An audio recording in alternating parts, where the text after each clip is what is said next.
Right, we're back, guys. The stream's back. I'm loving this. That's a classic. Would you look at that? Rise of the Vincel. Yeah, it's unreal, isn't it? He's a dangerous man. He'll choke you out without you saying a word. Smoothie is the Rat King. All but a joke. 'Twas harmless banter. Are you kidding me? What you made of my man? Oh! Yay! Now the game's starting up. Now the game begins. So appreciate all the subs that were coming in there. Sorry I missed a few. Is everybody from yesterday coming on today? It's entirely possible. I have no idea. You got to remember, you see, nobody's as hardcore as Richard Lewis. You know, so I think we'll probably do this Ence Avangar series. Just me, probably. But then I think Duncan said he'll swing by today. Scott will probably be around. You know how it is. It's the No Majors Club. So. Ugh.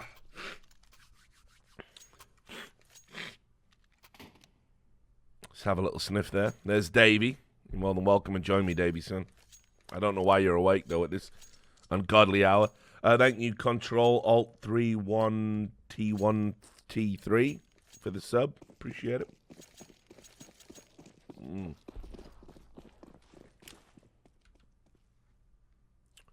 So anyway, here we start. Ence versus Avangar. I'm pretty sure this is going to be a great series, honestly. Pretty close.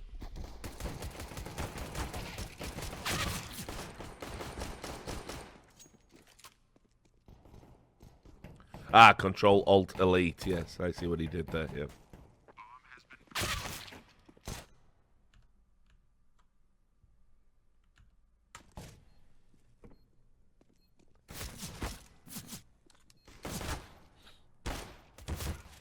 Mo said he'd make an appearance. I'll probably be for the last week, though, knowing Mo.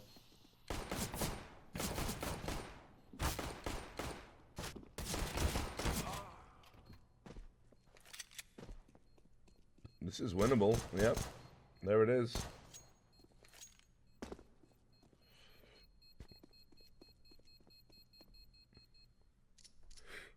The old wraparound.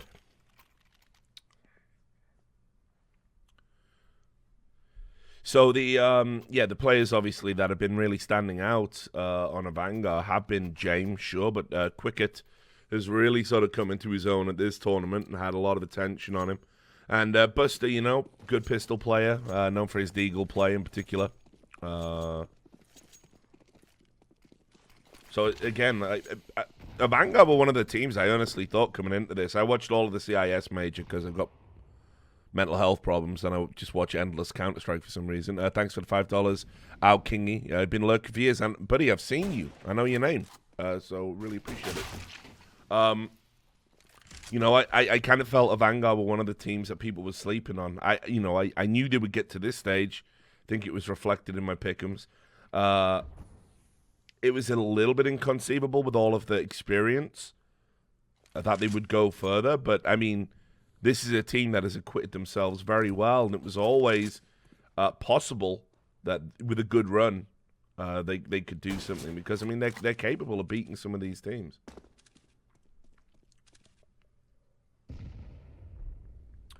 Yeah, and I saw that OGTI winner that Avangar were ranked as low as 15 by the teams. People giving them these bizarre low ratings in the ELO system. I mean, on experience, that's not that bad a thing. But the reality is that, you know, if you talk to players about people who've been playing these guys in scrims, which is ultimately meaningless, but that there was a fear factor about them in scrims that wasn't reflected in the MMR system. So I think this is a great continuation of the development of the CIS scene that we've had lately, where there's so many talented players coming out of it right now, and again, really makes you think that surely it has to be a requiem for Edward at some point, but maybe not.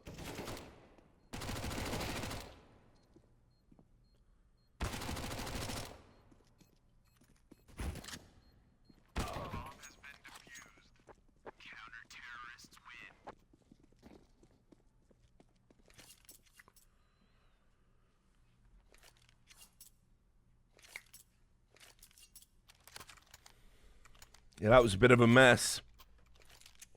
But this is what you're going to see across this series. This is going to be back and forth, very close.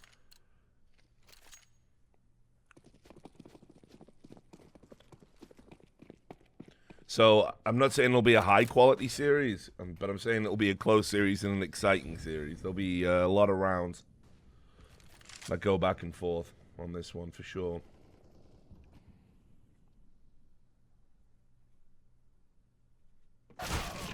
Who's the IGL for Avangar? Well, they have this weird situation, honestly, where Jame was the in-game leader, then they swapped it to Quicket, and then I think it's back to Jame for this tournament, but some people have said they even do that weird thing where they split the calling on maps, which I don't like. I didn't like it when the Brazilians did it. I certainly don't like it when anyone else does it, so...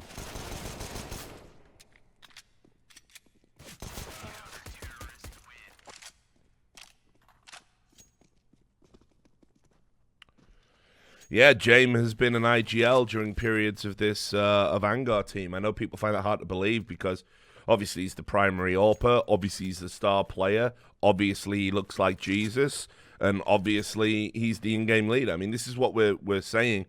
This is a guy that, honestly, it's not beyond the realms of possibility that if you decide to finally just end the Zeus ridiculousness, if Simple had that level of respect for a player like Jame, which I'm not saying he would because Jame is obviously a new and upcoming kind of player, but it's an in-game leader solution, as well as adding another AWPer, so Simple can play hybrid, play secondary, can rifle.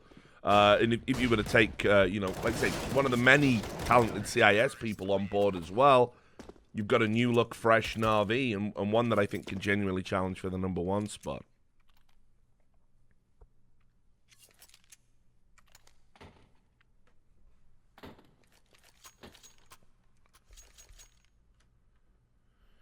I mean, let's not forget there's still players out there like fucking Chopper that are just kind of, slipping down the cracks. And, Chopper's an amazingly talented player. Where would you put him, right? So.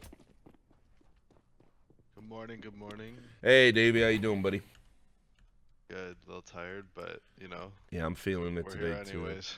Too. Yeah, I'm definitely feeling it today. Yeah. So, who've you got for this one? Ence. Yeah, I got them by a nose, I think, for this. I think it's a 3-mapper, though. Yeah, it's a close one for sure. It really, it could go either way. It's like a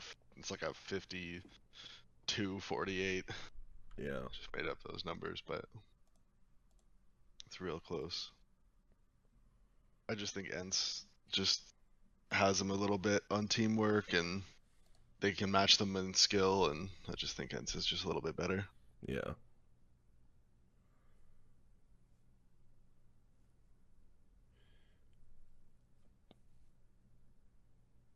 I think whatever happens, man, like, Avangar probably is going to be having some very awkward conversations with other organizations trying to hold on to their players, right? Probably. They have how many Kazakhstani players do they have? 4 or 5? I'm not too sure, actually. Let me tell you, because I know James is Russian. I think the rest of them might be from Kazakhstan. Let me have a look.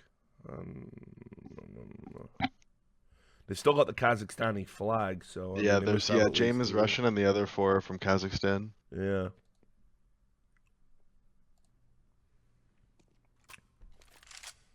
So there you go, 4. Yeah, it does remind me a little bit of the old K23 lineup, if people remember that with I remember that. Yeah. He's the only one I remember, but... Shit, I'm trying to think who else was on it. They were the ones that were runners up to Team 3D in 2005, right? Yeah, ESWC, right? Or was it WCG? That was No. Yeah, that was WCG. That was WCG Singapore. Yeah. Right. Let me just have a look. I can find the match page. It'll jog my memory. Damn, from that far back? Yeah, I think Fragbite kept some of them. Let me just tell you. Wow. It must be on HLTV as well somewhere. Oh, you think so? I think that was so long ago. I don't even know if it would be. Yeah, maybe. Let me just find You might out. be able to get it like a.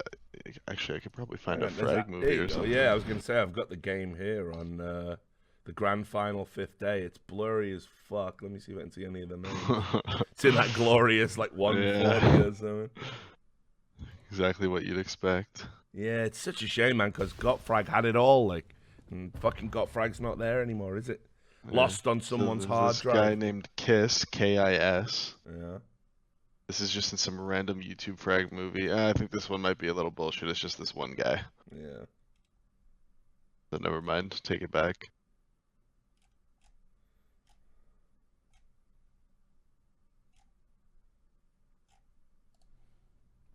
Thank you, Cornelius Thunderstone, for the sub. Appreciate it. Adren, Anvik, Beast, Nurik, and Solar. I seem to do remember Beast with a capital A. I don't remember any of those guys. But yeah, that was a very young Adren. Sure was. And for those that don't remember it, the reason that 2005 WCG Singapore is such a fucking standout moment in Counter-Strike history is because it was an absolute clusterfuck. Because everybody, to qualify for it, and remember, you represented your nationalities. To qualify for it, you played 1.6. And then, once you'd qualified, it was announced you would be playing the finals on Source, which was, of course, released in September 2004. So everyone was like, wait, what? Yeah, I remember that. Yeah. So that was a fucking crazy one. There was another event too where like it was like the same. They did like a similar thing where like you qualified in 1.6, but then on land you played condition 0. Yeah, I remember that I don't happening. remember what event it was. Henry will remember that one. I might message him. But you're right. There was shit, man. I remember when they tried to push condition 0. Like, fuck me. Yeah, I mean, whatever you want to say about Source, like, Jesus Christ, come on. I don't know what the point of condition 0 was. Like, what was the point of even having that game? Like, well, the riot shields were pretty cool. So there's they that. had those in 1.6. Oh, true. Yeah, they did have those as well. The condition 0 was pointless as a game. But I feel in condition 0 with the riot shields different because I remember griefing don't know, people dude. with it. You could like push people into the wall and they couldn't jump over you.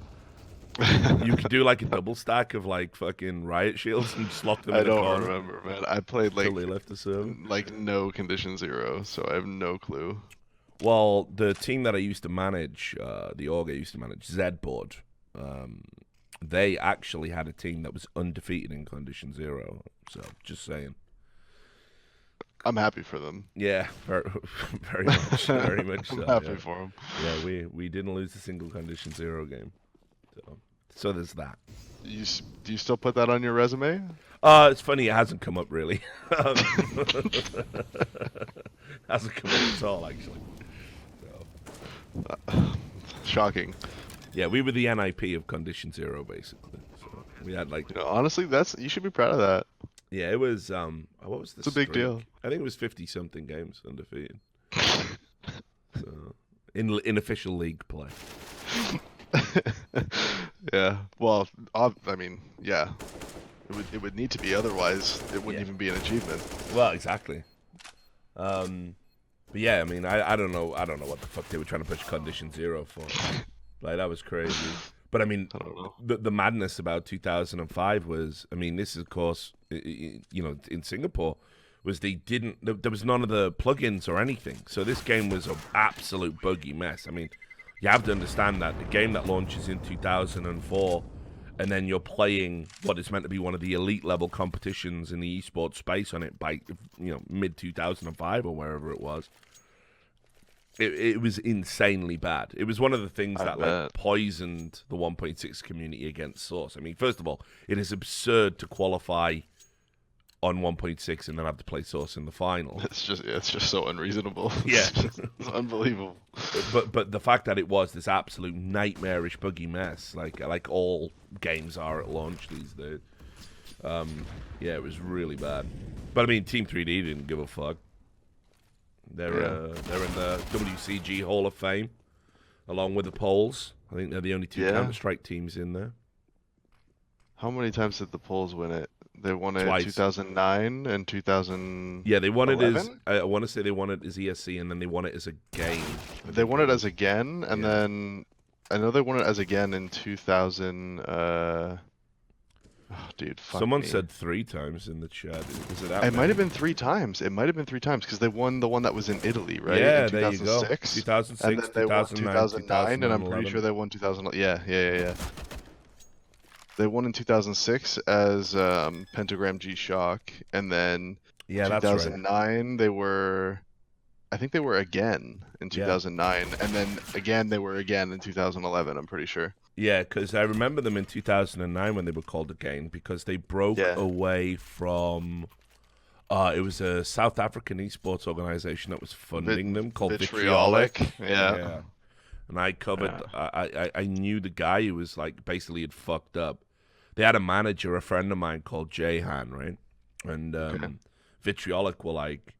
You know, they came in, they were paying like teams and orgs like big money. It was the classic like boom and bust story, and then it just turned out there was nothing there. It was just some dudes we like had no money left. Yeah.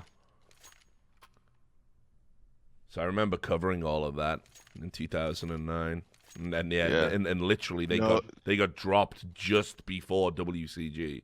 Yeah. And they paid their own way out there and won it. Yeah, and they beat Fnatic in that grand final. That was like one of the best games of Counter-Strike I've ever seen. Yeah, that was sick. Or maybe that was 2011 final. I think it was the 2009 final where they beat Fnatic though. Let me check. It's weird how it all blurs together, isn't it? When you think about how long ago that was 10 years ago. Like, I know, man. Fuck me. Doesn't feel like it. Let's see who we got. No, you're right. It was Fnatic in 2009. Okay, that's good. Whew. Yeah. You still got it. You still got your brain cells. Well, my brain's not fully developed yet. That is true. You're still young. Yeah. I'm on the decline, so I need all the fucking help I can get remembering this shit.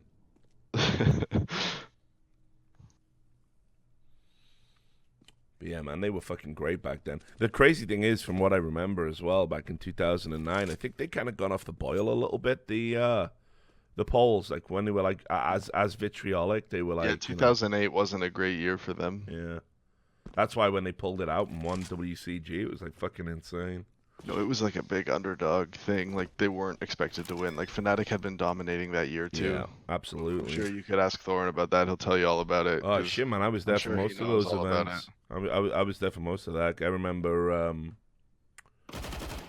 like, just how. Yeah, I didn't think you followed the 1.6 scene that much. Like at that time, I thought you were more into Source. Well, what happened was in like 2008, I think that was when I started taking over in a managerial position at Cadred. It was around about then. It was basically off the back of the CGS, and I was like, listen, guys, there's no reason not to cover 1.6 on this site. Like, I hate all this tribal bullshit. 1.6 is great. We all fucking watch it, so let's start covering it. So in 2009, we had a crew on site at the Chinese World Cyber Games. Oh yeah. Yeah, because that was the one Red Eye got super sick at. Red Eye got absolutely fucked. I think he went to some like Brazilian barbecue buffet in China, and he was pissing rusty water out his ass for the entire event. He was fucked. But yeah, so we were like, I think by that point we were regularly covering 1.6. I watched it anyway. But yeah, that was the year where like Fnatic, you were always kind of wondering when it was going to be the fucking end of Fnatic, and they would go into a tournament and they would lose all their games on day one and be like in the lower bracket or like need a miracle run or even get to the later stages, and they just pull it out their ass on day two and fucking just do it every time, That was like prime Fnatic lineup though. That was like DSN, Karn, Get Right, Forest, and shit. Fuck, who would have been their fifth at that time? Fate? No, it wasn't Face. Face was SK. Yeah, it was SK. Oh, it was probably Gux. Yeah, Gux. That's it. Yeah, you're right. Yeah. Yep. That was prime Fnatic. Prime 1.6 Fnatic, anyways. Yeah, they were so good to watch, dude. They were. They really were. I remember the first like tournament I stayed up like all night watching. I was 12 because it was ESWC 2008. and it was when MYM beat Estro, the Korean team, in the Yep. ESWC Grand Finals. And I remember like the final map was Tuscan, and Kubin like pulled out some crazy pistol round performance, and dude, I was like, seriously, this is all such like nostalgia for me. I Yeah, was a huge like fanboy of the Polish team. I used to love watching the Korean guys back when they were like We Made Fox. Yeah, yeah. You know, guys like Solo, like Yeah, yeah, Glow, Bale, Solo, yeah, they were fucking sick, man. they were. They were that team that like only went to like 3 or 4 events a year, and they'd finish like top 5 at all of them. Yeah, Like every event they'd go to, they'd finish top 5. but it was just nice to see like that little bit of, you know, kind of the window you had in with Brood War.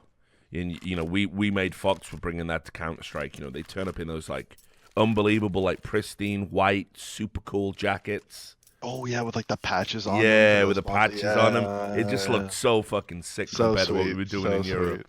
Yeah, it did. I remember. Yeah, it did for sure. Yeah, I used to. Man, that was a good time. I mean, that was a good time for esports in general, right? But you know, it was so good and refreshing to see the 1.6 scene kind of have this like second golden age, or might even have been a third golden age, right off the back of CGS dying. Yeah. I mean, I think it really kept my interest in Counter-Strike, because while that was happening, you looked over at Source, and that first year coming out of CGS was so unbelievably rough, especially in NA. You had players going from being like, you know, making what at the time was a top salary, and then Yeah, like 50, 60 grand a year. yeah, and then nothing. Yeah. Like no leagues, no ladders, no incentive to play. All the top players like effectively retired, because it wasn't like the Source players could go and play 1.6. The 1.6 guys could always go back. Yeah. Guys like Fraud, you know, they were fine, right? But you know, the actual Source players couldn't. That wasn't an option. Yeah, that would have been rough. Yeah, it was really dark times. And yeah, we had like fucking, there was just no money coming in. So like I was just sat sort of in the heart of the Source community, kind of like, fucking hell, like, you know, we went back to small little lands in bowling alleys and all of that after CGS died. Meanwhile, 1.6, all of the guys that had moved over to CGS, kind of like, we just did it for the money. They were welcomed back with open arms. Teams started getting put together. You had the IEM circuit, which was hugely important. And like that year, 2009, and then 2010, with the emergence of Na'Vi because of the Arbalete funding, just 2 great years back to back for 1.6. It was really cool. Yeah, Counter-Strike esports just like never goes away. I Yeah. think it's so crazy when you think about it. It's been going on for 20 years. You think about all the other games that have had esports scene, and they just like go away, and then you know, like a game is out for a little while and then it goes away, and the scene just isn't really big. But Counter-Strike esports just sticks around forever. Like it just never goes away. Always finds a way to sort of get through the rough times as well, because like, you know, you think about 2011 and the back end of 2010, and that was when you had that Arbalete guy, the guy who literally, you know, for those who don't remember, Arbalete was this. I had a Russian journalist over at Cadred. We did an article about him, where we found out who he was. Basically, he was a Kazakhstani like gas magnate. He'd made all his fucking money from like selling gas and gas pipelines. So he was a billionaire, and he had, I think it was his cousin, was into 1.6, and he was very proud of the CIS region. And this is one of the reasons why he ended up funding Na'Vi. Completely bankrolled that Na'Vi 1.6 team. Paid for their apartment, gave them salaries that were like some of the highest in Europe, let alone the highest in the CIS region. And then, you know, like after that, when he saw that 1.6 was declining, he started his own tournament circuit. So he had like Arbalete New York. Arbalete Cup. Yeah. And he was pumping like hundreds of thousands of dollars into this tournament circuit. And it really did give 1.6 the shot in the arm.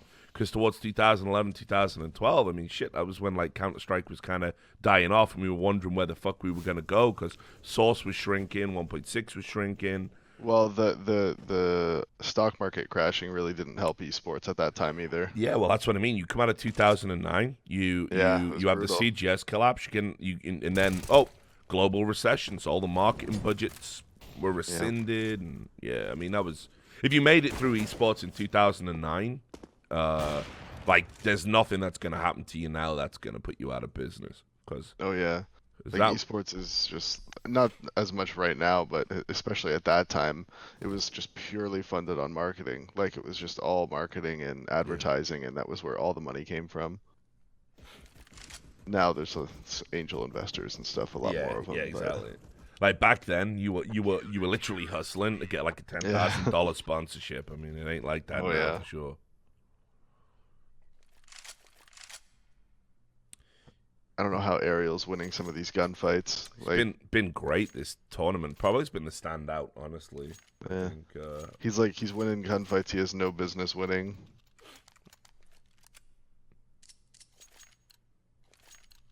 right, hold on. I'm gonna top up my coffee so I can power through. I'll be back in 30 seconds. Yeah, no worries.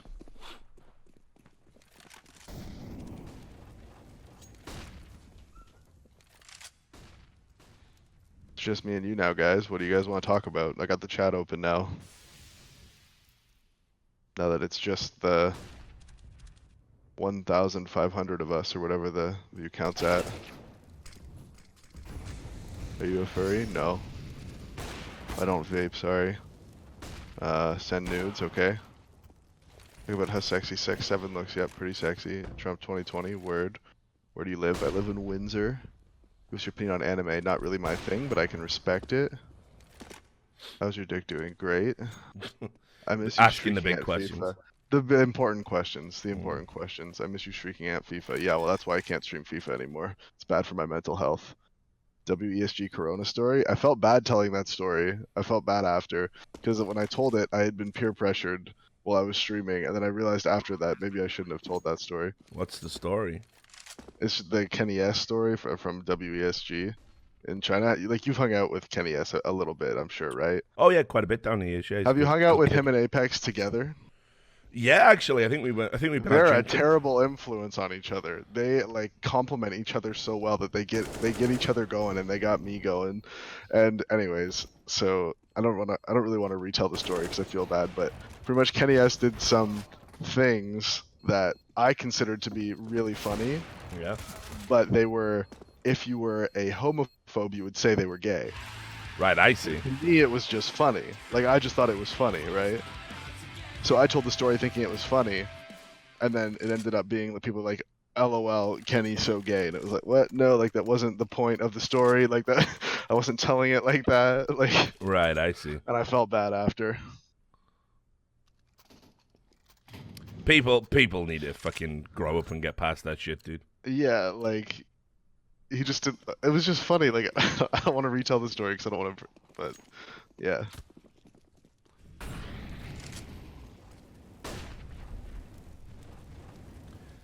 Say what you will about the French, they generally have very healthy attitudes towards sex and sexuality. So It wasn't even sexual though. Like I feel bad for even saying it like that.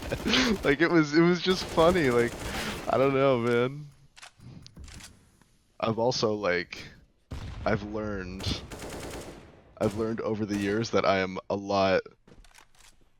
I don't know how to. What's the best way of saying this? I don't get uncomfortable very easily. So Yeah. people can do things that would make other people uncomfortable, and to me, it's not uncomfortable. Like I just think it's funny. I actually revel in that shit. Like Me too. Like I think it's funny. I like it when there's that weird like. You know, everyone's had a few drinks and someone's doing some crazy shit, and you can see like people are off fucking kilter about it. I live for that. I live for that. Like especially when if someone's like new to the group, I like to just put them in the. I like to make the situation as awkward as possible. Like very often, like I'll come up with some like mad, insane like lie, and then just keep building on the lie over the course of the evening. You know what I mean? Yeah, I do that too. Yeah, I love doing it. Like I love it. You got to keep yourself interested, right? Yeah. And it's like if they can power through that just to hang out with you, then fine. But no, it was It always reminds me of the scene in Fear and Loathing in Las Vegas where they got the kid in the car and they're like saying, "We're going to kill a skag baron called Savage Henry because he ripped us off," and it's like they're just giving this kid a lift. He just hitched a ride and they're just fucking with him constantly till he gets out the car. That's a good pretty night funny. out for me. Yeah. Oh, is he gonna get it? Oh wow. Fitch had no bullets, so he didn't want to spray. Unlucky.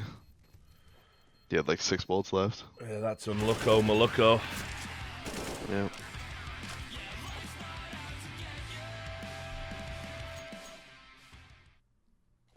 Oh, sorry, dude. Fuck, I'm ahead of your stream all the time and I spoil it. It's alright, dude. Don't worry. Spoiler culture's pathetic.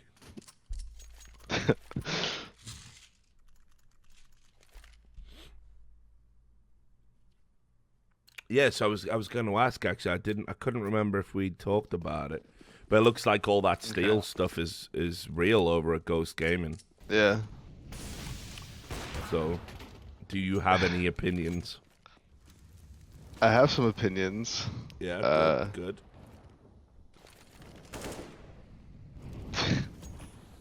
I think that steel was the... I don't want to say the only reason they were nearly as good as they are, but I think their team's going to take a massive hit short term by letting Steele go. But if all the players on the team weren't comfortable playing with him, then it's a move you have to make. Yeah. Even though it doesn't make sense on paper because of just how good he's been playing and how well the team has been playing since they picked him up. But if everyone on the team is like, I don't want to play with him anymore, then it's worse to keep him there than it is to let him go, right? Yeah, agreed. It sounds like it's just fucking childish bullshit, honestly. That's the fucking annoying thing. Yeah, I mean, Steele's hard to get along with. He's not a super likable guy for the most part. Yeah, I mean, in a work environment, that's probably true. He's a perfectionist. Yeah.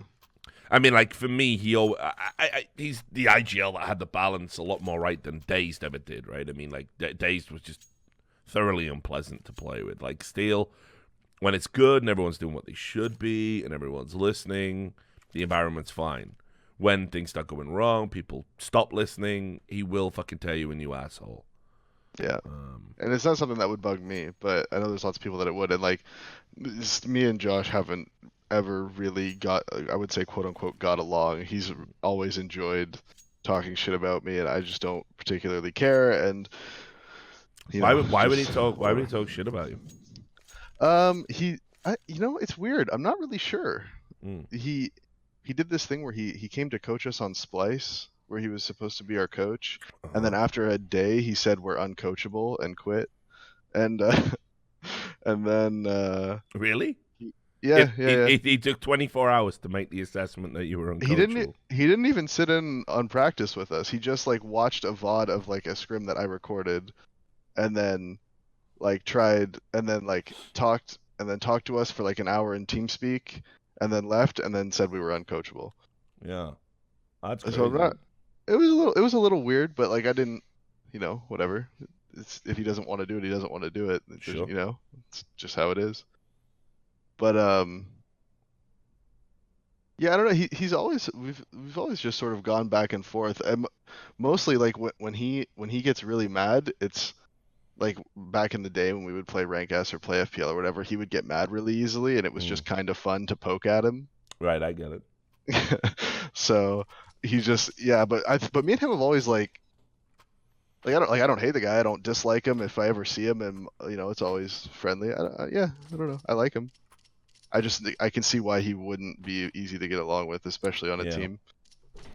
So I don't even know what the inside track is. Like a few people have said the friction all stems from, I don't think the team wanted Sabrosa to go in the first instance, and it was Josh that was driving that, right? And then I think Wardell thought like there might be a chance he was like next on the chopping block or something, which again is insane. If true. So yeah, there's not really much. Honestly, I know too much to say anything without Yeah, I dig it. like I can't really say anything about any of it because, yeah, I'd be throwing people under the bus, and I just don't. It's not really. I don't really like doing that. Yeah, that's fine, dude. So it'll be interesting. I think Josh is coming on next week because like he was meant to be on this week, and then I think all this shit happened. So he's like, you know what? Yeah. Yeah, I gotta. Well, I'm sure he'll be down to talk about it. Oh, for sure, no doubt. He'll be down to talk about it. What does he have to lose? But I think because was he in the was he not in the Ghost Gaming house? I don't think they have a house. I mean, I know they call it one. Yeah, like, they call it had that Duty had that fucking nice team house. yeah, they had that fucking mansion thing or whatever. But I know Yeah. like when that Stanley guy was living over there, like he wasn't in any house or anything. He was like Airbnb'd the whole time, Right. That's fucking weird. and then he was playing out of the offices. Yeah, so I don't know. I don't think they have any sort of house or any like. Oh, wait, okay, I'm sure they have some sort of thing, but I don't think the players are living in anything like that. I know Hello, Wardell Maria. was staying out there for a while. Oh, hello. Good morning. Yeah, Morning. good fucking morning, eh? Fucking 4 a.m. I just again. woke up. Yep. I'm not far behind you. But yeah, so I think he's driving back to Canada or something. So Driving back. Oh shit. Yeah. Yeah, 'cause I made that drive from California back here once. Yeah. It's a drive, all right. Yeah, isn't he in Toronto? Yeah. Yeah. Well, that's where that's where he was from. Yeah. I'm from like 3 hours south of Toronto, a city called Windsor. Yeah, it's crazy how big Canada actually is, dude. The second biggest country in the world. Yeah, it's crazy. I went to I could drive for like 15 hours north and still be in the same province. That's crazy. I went Yeah. to Banff once. Oh, Banff is gorgeous, yeah. Yeah, I went up there. What'd you go there for? Well, I ended up taking magic mushrooms and staring at the aurora borealis. Sounds like a great time. Yeah, what I was up there for? I think one of my friends was traveling, and yeah, and he said I'm gonna be in Banff, so let's like convene. So I just went up there for a week. They had a Nice. time zone I'd never even fucking heard of, like mountain time. What the fuck is Mountain time. Yeah, what the fuck is mountain That's fairly time? common, I think, across the we have Midwest. that in the U.S. Yeah, I was like, what is mountain time? Like they said, like, oh, you need to set your in watch to between mountain Central and time. Pacific. I was like, what the fuck is mountain time, dude? But yeah, so I went up there, and you know, it's pretty nice. It's a nice little. For those who haven't seen Banff, it's like it's one of those big outdoorsy places. It's got like lots of cool lakes and fucking hiking trails, and it's all very Yeah, scenic. it's and just up in the picturesque. mountains. Yeah, and then you go into this town, and they've got like, you know, lots of fucking like nice little kind of architecture, touristy shops. I immediately found some fucking dive bar. I mean, my memories of Banff are a little fuzzy, but I remember obviously the aurora borealis. You could see it from out in the woods. We managed to get some magic mushrooms while I was up there, so we got fucked up and we're just staring at the aurora northern lights, whatever the fuck you want to call it. Yeah, I've never seen the Northern Lights. It's definitely something I want to do. Yeah, and then the other thing I remember distinctly was like we were in a bar with some, like, and they had that big buck hunter. You ever seen that big buck hunter where it's like No. the pretend plastic shotgun? You got to kill deers with it. What the fuck? No. Yeah, like an arcade. Oh, an arcade. Yeah, yeah. Like yeah, okay, I know what you're talking about. Like the arcade game. Yeah, so we were in some dive bar and it had like Yeah, a I thought you said book.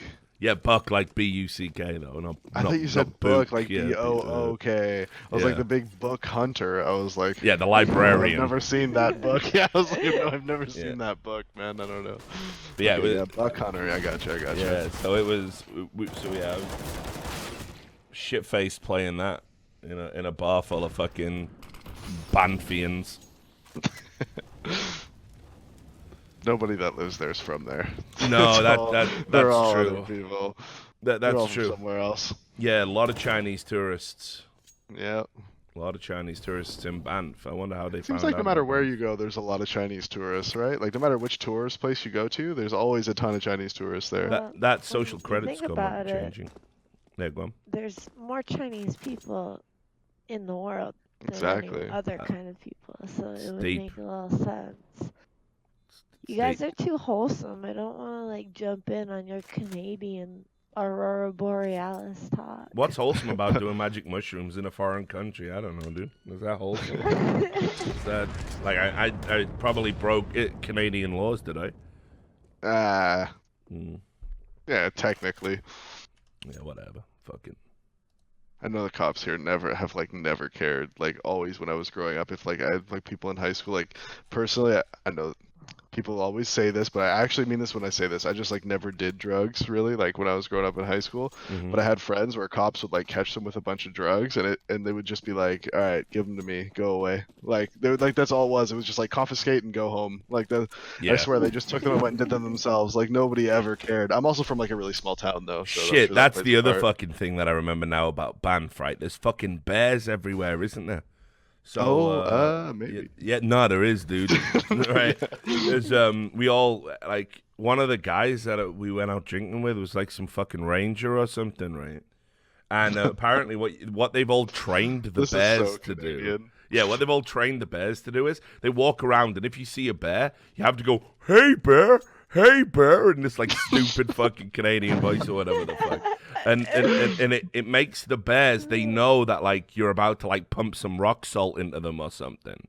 So you're not allowed to leave like food out there, and you definitely don't feed the bears, and you don't talk to the bears. But if you see Yeah. a bear, you have to go, "Hey bear, and all the bears in the region have heard "hey bear" so much they know that some fucked up shit's coming, so they all back off like. So that's how It's that's how really any frequent the noise bears will do, are. but- They've, yeah. Oh yeah, no, because once they get food somewhere, they just like keep going back to that spot. Like that's what they do. They like remember that like oh food here. So if they ever like get into somebody's garbage Yeah. and then like eat a bunch of garbage, get some food out of there, then they're like oh we're coming back here a couple days from now, like we're doing this again. Yo, So- I'll tell you, the first time I saw a bear wasn't in Banff, it was in Transylvania. What the fuck? That's a real place? Yeah, oh, of course, yeah, it ain't just Dracula's house, dog. It's a real. Oh, I thought that was a fucking made up place, and my geography's pretty good, so you got me fucked up. Right, so we were out there. It's in Romania, right? It's like a region. So they've got like this big fucking. I do know where Romania is. Okay, good. I got that one. Good. I just didn't know Transylvania was real. Yeah, Transylvania is real. And anyway, like fucking, it's got some cool stuff you can see out there. Like it's got a big salt mine. That salt mine meme might actually be the one in Transylvania. I'm not too sure, but anyway, there's like this huge like rock salt mine and all of this stuff. They all drink Palenka. They all have this mad toast. Right, put it this way: I stayed with this dude who brewed his own Palenka, and it's like a plum. It's like super strong plum liqueur that they drink with meals, right? They do this weird toast. It's like sounded to me like they were going "egga shega dre," like something like that, right? And they would say it and drink it, right? Well, whatever the fuck. So anyway, the guy, one of the guys I stayed with, brewed his own Palenka out back in like a fucking wooden vat or whatever, And we were drinking. I was drinking this Palenka because they have it with every meal, Have a shot of Palenka, have a shot of Palenka, have a shot of Palenka. And then I went in his garden and I saw where he was brewing it, and it was just like this wooden vat, just dead flies and stuff on the top of the fucking Palenka, just like dead flies and shit. I was like, oh, but this is brilliant. Love this. Anyway, I went out for a walk in the Transylvanian woods and looked over, and I swear to God, like fucking, I don't know, like 20 meters away from me was like this fucking giant black bear. Like it was up on its hind legs having a good old fucking stare trying to figure out what the fuck I was. And it must have been 10 foot. It was fucking Oh yeah, that's a big fucking yikes, dude. Those things are scary. dude, yikes. I mean, Yeah, like, it's a big fucking yikes. I have never come so close to shitting myself, like just off something I've seen, obviously. Yeah. Like, go to India, you'll shit yourself, no problem. But I saw this fucking bear, and it's like you don't know what to do, man. It's looking over at me, and I'm looking over at it. What do I do? Like, so I'm just slowly backing away into the woods, and it was just looking at me. And I'm backing away, and it's still looking at me. And like, if this motherfucker runs at me, like it is game over. But Yeah. for some reason, it decided it didn't want to eat me. So Yeah, that's fucking hella lucky because you did like exactly what you're not supposed to do. excellent. Yeah, you're Damn, not that's supposed to funny. walk away. Like you're not supposed to walk away. You're supposed to like make loud noises and make yourself as big as possible and make it leave. Like Who that's what you're supposed to who do. the fuck does that to a bear? Who's got the sack Look, I'm to do telling that you, that's to a what you're bear? supposed to do. Because if you leave, like if you try to like get away, that's apparently like it makes them like chase you. That's crazy. I mean, this is years Yeah. before I discovered the hey bear technique. Hey bear. Hey bear. Yeah, I wish There's I'd a known little about. I wish I'd known about hey bear back then. It would have been fine, but. Hey Nah. bear, hey bear there, buddy. Okay. Can you leave us alone there, hey bear man? We're just trying to get out here and just enjoy ourselves out here on the tundra. Nah, So you if you could politely walk away there, Mr. Bear, that'd be real nice of you. like you have no idea how fucking big this thing was. There's no way. I mean, like even if I'd known that what you're supposed to do is, I couldn't have made myself bigger than it. It was fucking huge. I could have been the mountain out of Game of Thrones, and I couldn't have been bigger than this motherfucker. It was insane. Yeah, man. Just up on its hind legs, leaning on a tree, like just all casual. Oh, like, just scratching yeah, away. it was just having a forage, wasn't it? And it was like, Yeah. maybe I have found some food here. What's this moving meat container over there? I was like, fuck me. I think I even said to the dude, I was like, well, you got fucking bears out here? He's like, oh, yeah. Yeah. Totally. Bears everywhere, yeah. You let me go walking in the woods? Yeah. Yeah, no problem. Cheers, mate. Maybe mention that in between feeding me your It's fucking funny the things that fly-infested just like, poison. wouldn't cross their mind, eh? Like that's No, just of something course, that didn't yeah. even cross their mind. Like, it's we should probably warn them about the bears. Like, Yeah. just didn't even cross their mind. Nah, they're just used to that shit. Yeah. So, but yeah, I used to have this massive piece of like rock salt that I got from Transylvania. It was like just a giant crystallized like, sodium thing. But I lost it somewhere. So Some lucky guys got your rock salt. I know it's fucked up, right? I'll be worth money now. Yeah. This rock salt used to belong to Richard Lewis, He got this while fighting a bear in Transylvania. That is a real place. Yeah. This is where he got it. Yeah. So. Yeah, I mean, like, shit, man. I was in Romania. You got to go to Transylvania, right? Like, you have to.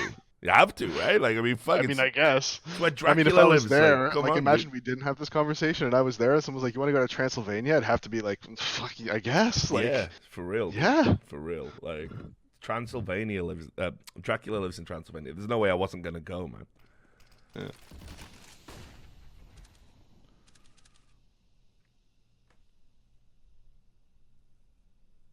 Well, you see, this bear thing is a perfect transition for you to talk about furries again. No, we're gonna avoid talking about furries today.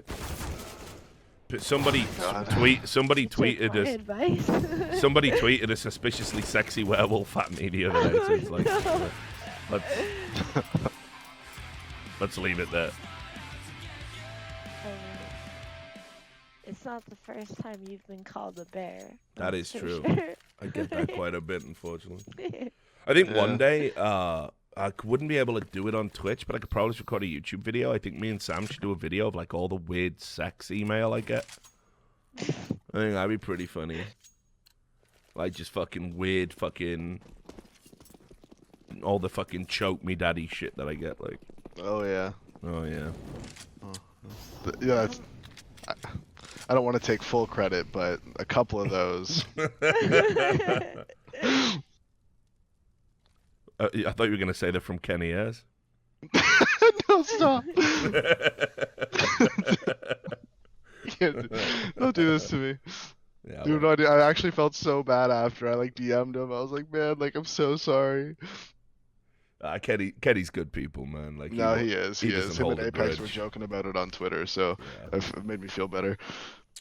Yeah, when those two go out drinking together, man, you're right though. It's like fucking Yeah. yeah. No, dude, it's so funny because Apex talks the whole time, and then Kenny just like makes all these like little jokes about him the whole time, like about Apex, like he'll say some things. He's like, and I don't know, I don't. There's not too much I want to say about it, but pretty much like Kenny said, he's the talker and I'm the funny one.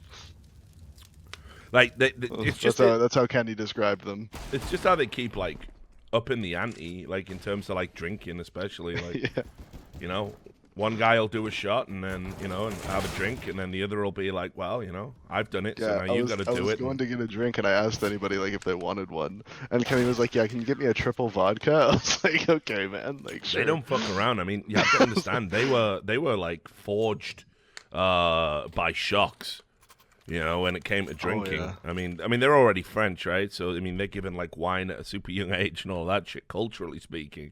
And then like you meet somebody like Shocks, who is fucking hardcore, and it's like you're your young Kenny S. Okay, Richard, yeah, let's do it. Let's have a drink. Maybe one day we'll play with each other. And by the time he probably can fucking keep up with me now, and he's fucking what, like 10, 12 years younger or something. Well, easily 12. I don't know.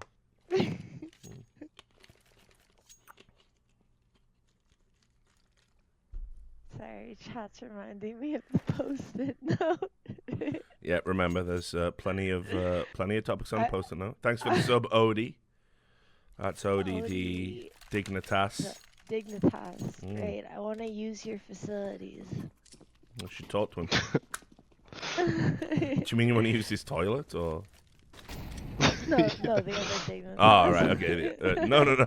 The other facilities, right, I get it, okay. Is lollies on the list? Definitely, 100%. Don't talk about that shit on my fucking stream. I'll legit ban you off the Discord. I kind of want to know what you're talking about. Fuck those freaks. Alright, inform me, what freaks? Oh my god. No, I I can't. actually don't know. I actually can't. You'll just have to Google that shit. Google what? I don't even know what I'm supposed to be Googling. Yeah. That guy just did the thing with the AK-47. It sure did. He sure did. Okay, everyone in chat's telling me not to Google it, so... Yeah, just avoid that shit. Yeah, don't Google lollies. Oh, somebody told me what it was. Alright, I'm on it. Thanks to the one hero out there in the chat. What do I think of Chopper leaving Vega? I think he probably's had The to fuck is this? get a... The cutest lollies in anime. Well, Please, okay. dude. Okay, man. Yeah, this is definitely avoid territory. Don't know what I'm even looking at, so there's nothing for me to avoid. I have no clue what it is I'm looking at. Yeah, Alright, just... we're backing out of this. Yep. Yeah, so what do I think about Chopper leaving Vega? I think he had to kick his career to the next level. It just depends where he ends up next. Like, he's good enough to be on, like, again, the top team. But with the CIS thing that's going on, I mean, I think there'll be a big CIS shuffle after the major anyway, so... But where everyone's going to end up, I don't know. Like, Zeus with the attention seeking, I'm totally going to retire. Maybe, like, bullshit. Like, obviously he's not going to unless Navi don't renew his contract. Yeah, which they might not. I fucking hope they don't. But... So who's supposed to win this game? And Probably Ence is slight favorites, I would say, the way they've been playing. I would say, but- yeah, I would say Ence are probably, like, if you were to look at the odds, I would say they're the favorites. Yeah. are either of them like gonna go far in this tournament? Nah, this basically will get them as far as realistically they should have gone. It'll already be a huge achievement. So, getting to the last stage. Yeah. I need Ence for my pick'ems, so... I'm already good on my pick'ems. The only ones that got me screwed are energy, complexity. Those are the two that got me. But I think they Fuck got everybody. NRG for real, dude. Yeah. Wait, what happened? They went Energy 0 and lost to 3. complexity. So... They went 0 and 3 from fucking nowhere despite being... They went 3-0 in the first stage and then 0-3 in the next. And that's especially hard to do because that by going 3-0, they had a seeding. So they So were they had, playing like, the worst weaker teams. opponents? Yeah. So it was, Well, it was pretty that sucks. pathetic. Who's on the energy? Because it's been a while, you know? Daps, Breezy, Cirque, Fugly, and Ethan. Ethan. Oh, I see. So it's like a completely different team than the one before. Yeah. Which is probably why they're winning. Yes.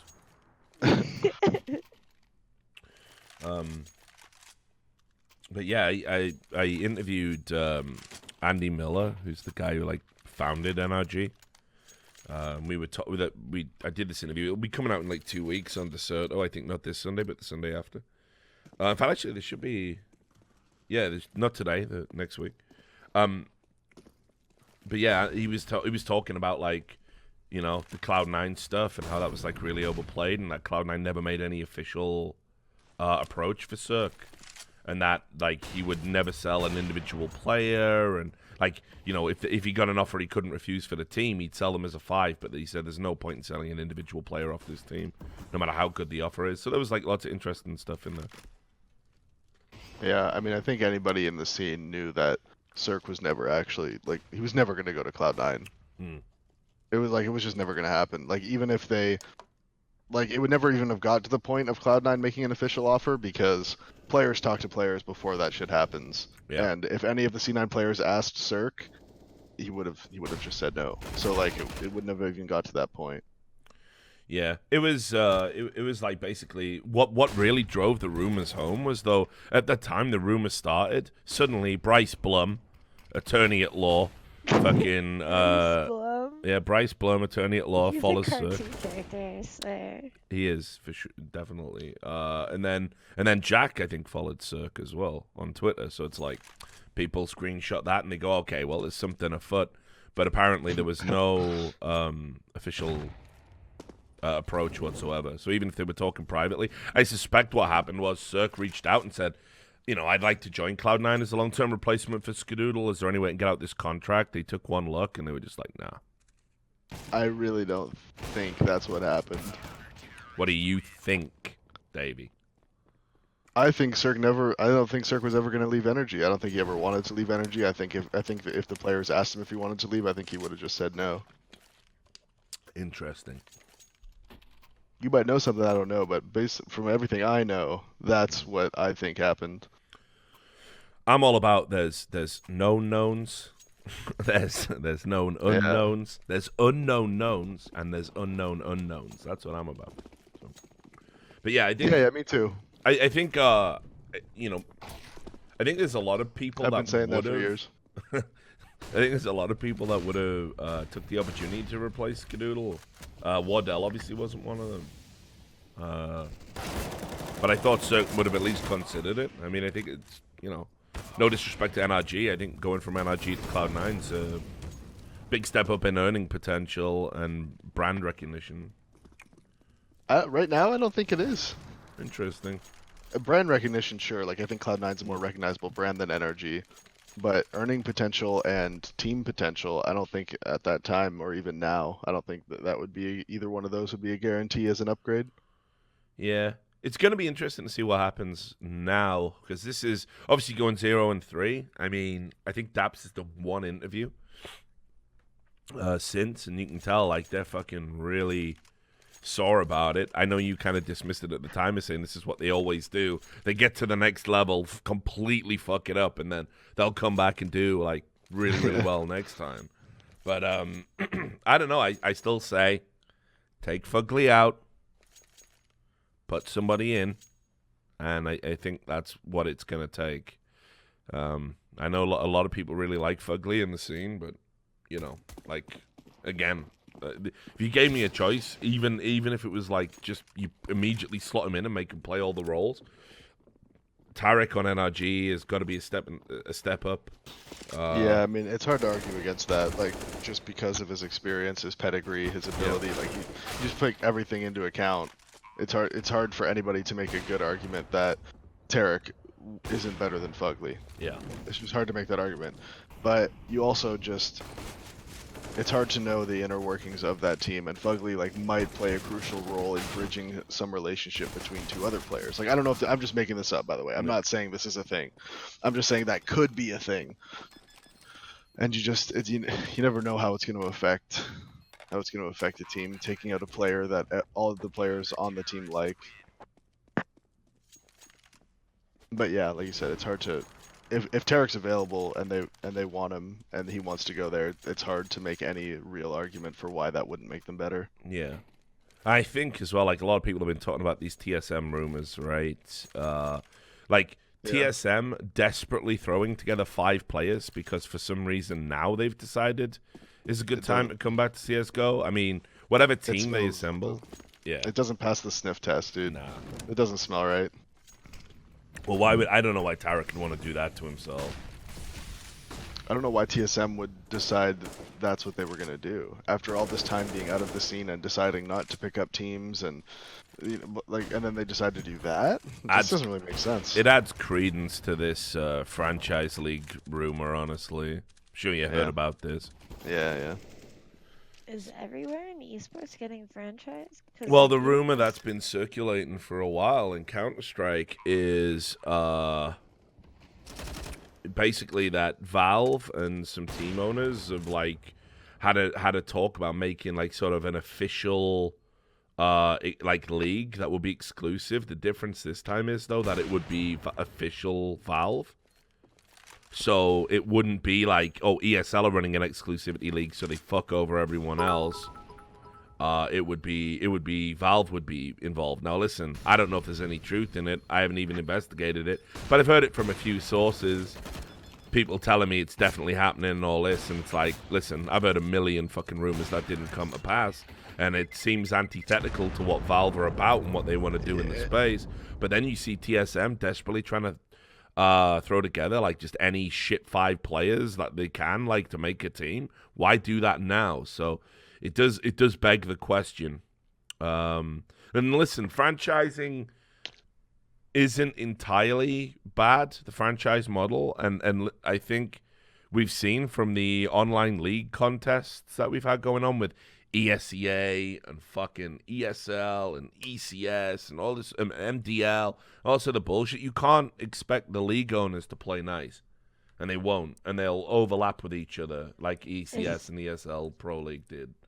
It's a lot different in CSGO than it is in leagues, though, since league is like region locked, right? And CSGO, everybody flies around to different tournaments. Yeah. Because like in league, I think the franchising system is fine. Like there are a lot of problems with upcoming talent. I wouldn't have been able to get into the LCS if it had been franchised. But like, I mean, now that I'm a player, if I get into the LCS, I get a paid salary and everything. So Yeah, I there's don't benefits. I haven't even heard how like the financial particulars of it would work. It's basically, you know, people like I think the orgs would still be mostly dependent. I just imagine it would be a flat rev share from sponsors. But again, this is like it's all pie in the sky as far as I'm concerned. I don't think it's necessarily real at this time. But I guess we'll have to wait and see. But yeah, the whole thing is pretty weird that now TSM decide to come back at that time that rumors of that nature are circulating. Could just be a gamble on their part. Maybe they heard the rumors too and wanted to pick up teams just in case. But maybe they know something There's I don't know. also that open pro league spot now. There's like there's an open license since all the Swole Patrol players went to E United. Oh, that's true. Yeah. That empty license that the Swole Patrol team would have taken is now open. So ESL, and you know how ESL works, they don't have to give that to anybody. They can give that to whoever they want to give it to. So, when I was doing that interview again with that NRG guy, I was like asking him like, why are you not in Dota? Like it's and he's like, get yourself to a TI, and he's just like, I don't understand how you make any money from that game. I think a lot of American organizations, well, a lot of these like new wave organizations feel that way. They just feel like Dota's a waste of time. Because unless you get to TI and your contract enables you to just cream like off the top a fuck ton of that prize money. You know, I mean, I saw some of the contracts, right, like that were going around for players in some of the smaller orgs that were going to TI. And basically, they had a clause where it was like if you achieved prize money over $1 million, the org would take a 50% cut as opposed to the regular 10% cut. Yeah. So imagine that, right? Imagine thinking like, yeah, fucking hell. Sounds good to me, though. I'll take part of $1 million. Well, sure, right? But I mean, like, you'd probably feel different if you just won TI, and if you were on your original contract, like, it would have been a nominal amount off the top. You'd still be a millionaire. Meanwhile, congratulations, you've won. Chris Badawi. Yeah, you've won 6 million. 3 million of that goes straight to the org. Thanks for playing.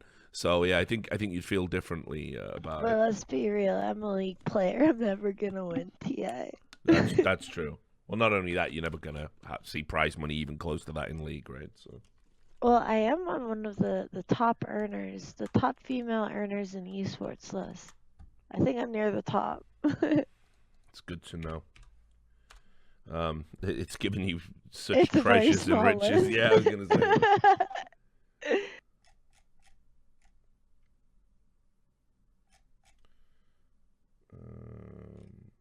Let's just see. I'm just checking if anyone's been tweeting abuse at me or funny pictures. We did have a few funny ones actually the other day. I might show them while we're waiting for the next map. Richard, did you see what I sent you in Skype? And I like haven't how Skype hard open. how of a yikes that is. I'll have a look now. An uber yikes, actually. First of all, let me just bring these up on screen. So we had a few weird photoshops come up, right? So somebody did. Oh, I'm good at this. Somebody did Vince as the Big Show, which is this.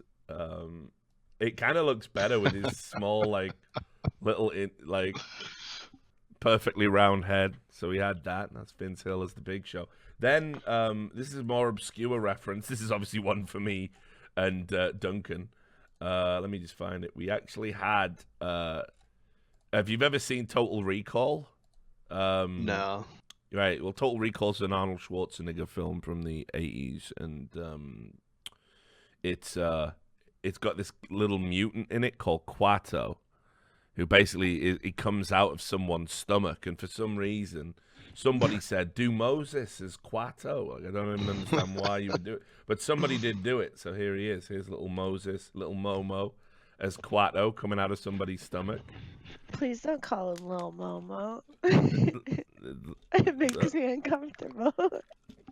Imagine how he feels about it. So that's actually one of my favorite photoshops we've had over the course of the No Majors Club. Quaid. I also like as well how somebody put hair on him.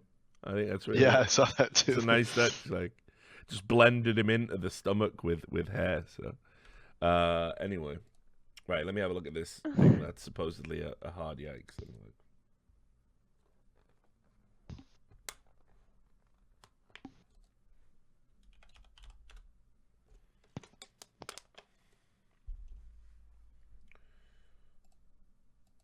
Yeah, that is a hard yikes. I'm sure that's going to get brought up at some point on a forum somewhere, right? Well, someone will put two and two together. That it happened. I don't know.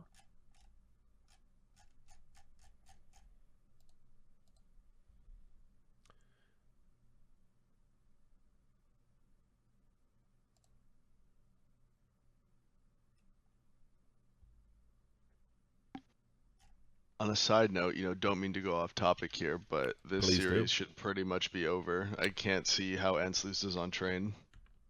Yeah, it is one of their better maps for sure. They've had some really good comebacks on it as well when they've been behind. They always seem to be able to kick it up a gear. Yeah, I just can't see a world where Ence loses on train against this team. I think this is over. I think the only chance this had for 3 maps is if Avangar took Mirage. Which I thought they could do. Oh, for sure, yeah. But this map veto actually is like really good for Ence. They got like all the maps they would want.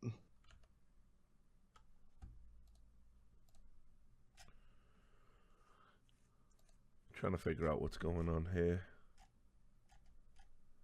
So Sponge is saying he's sick.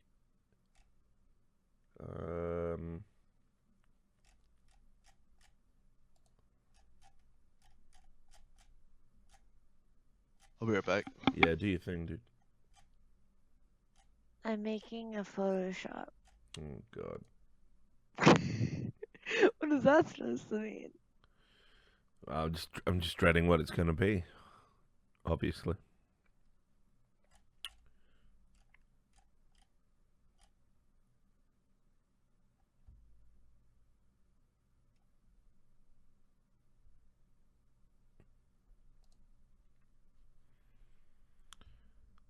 Sponge drank the water, did he? Yeah.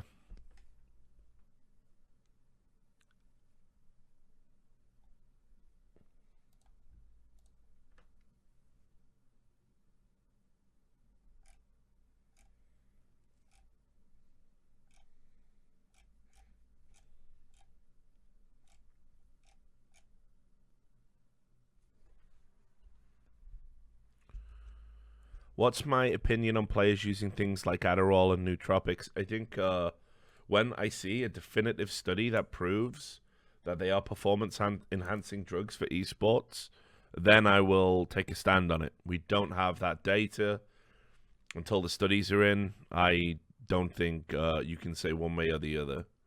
And I've had anecdotal feedback from multiple players that say, hey, I took some Adderall and it really helped me. And I've had anecdotal evidence from players saying I took Adderall and they fucking hated it and it didn't help me at all. It made me nervous and twitchy and I couldn't play properly. So I feel like it's that way with all kinds of drugs that work like that.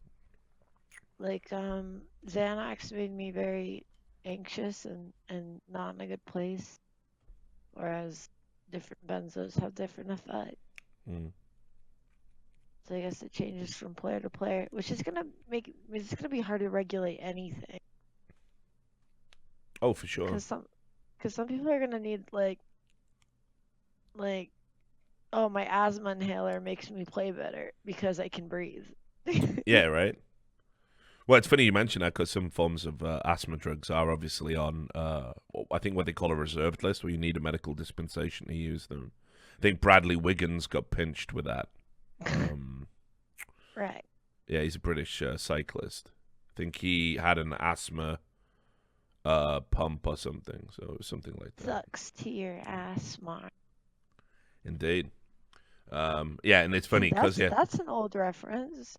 Yeah, people are right about that. Like, you would think that skiers and cyclists were all super unhealthy because they all get medical slips for asthma pumps, but obviously it just helps you. It just helps your respiratory system. So, yeah, everyone, people will try and wriggle through with what they can get away with. But again, for esports, I don't know what constitutes a performance-enhancing drug and what doesn't. And until we do some studies, I don't think anybody should be drugs testing anyone, frankly.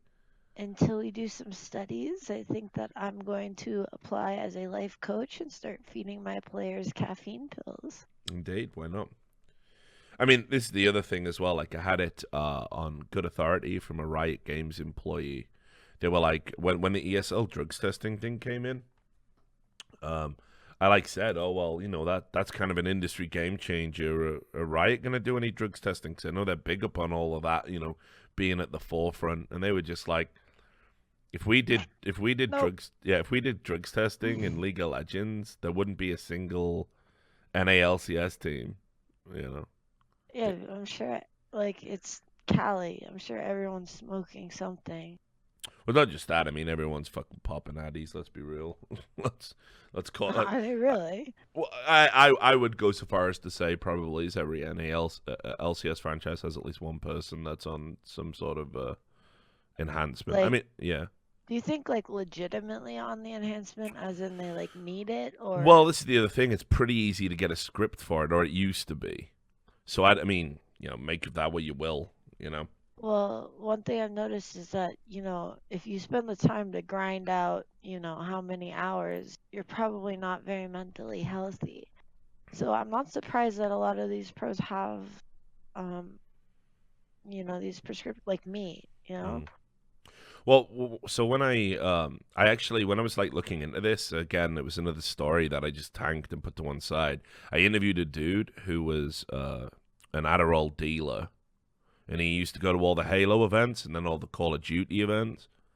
And he went to these events for the express purpose of selling Adderall. I mean, it made him a lot of money.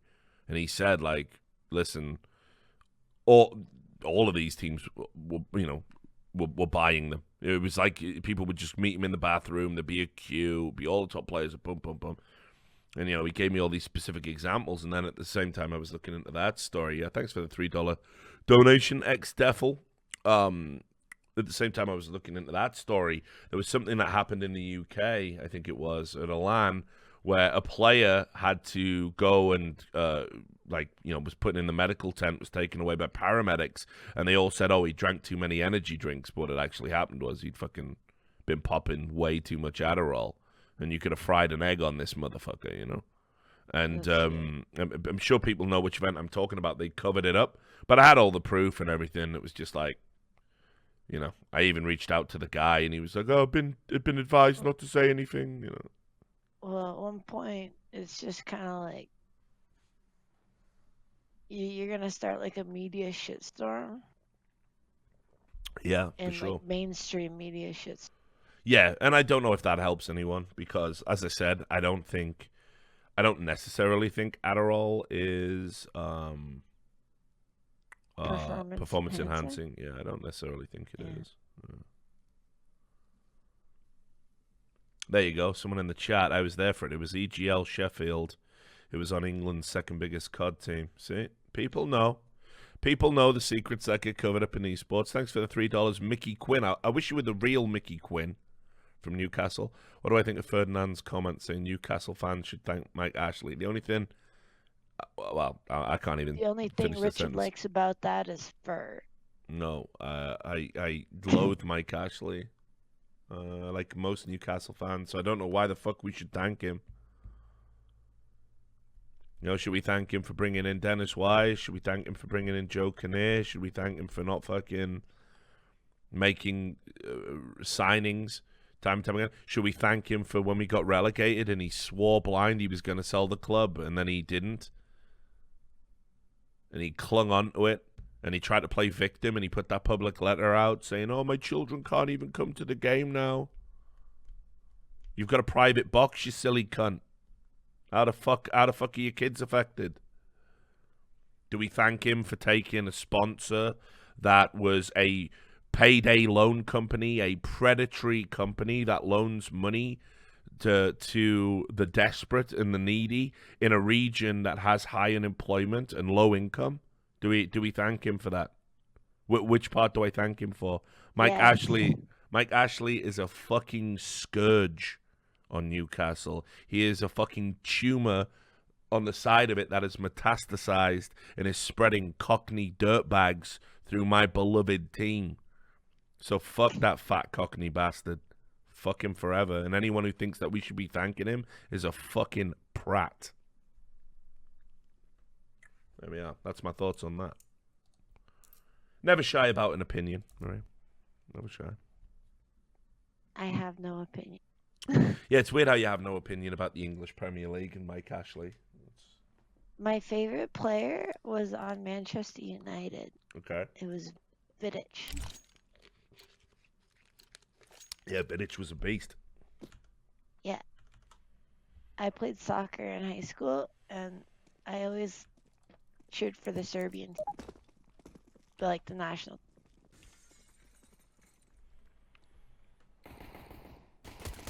What do I think about Almiron? I got to see him at, because I used to live in Atlanta, right? So I saw him when he played at Atlanta United, and he is the real deal. It's not a joke. Like, it's... You know, when people were like, ooh, 21 mil from a player from the MLS, he's probably one of the best players in the MLS. I mean, was instrumental in bringing the championship to Atlanta United, which, lest we forget, was an expansion team. Thanks very much for the 5 gifted subs, Doc J. Great to see you back on the stream again. So I wasn't surprised with his performance yesterday.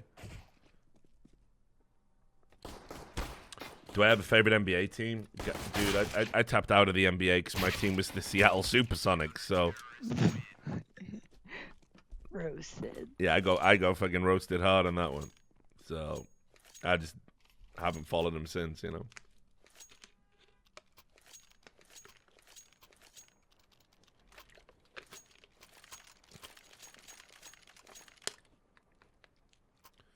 Atlanta home games were a fucking great atmosphere, let me tell you. I never thought I'd see it in America, probably not in my lifetime, but this was an expansion team that had 52,000 people regularly attending. The atmosphere was insane.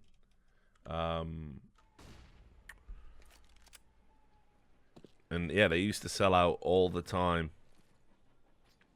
Real nice stadium too, like modern stadium. So.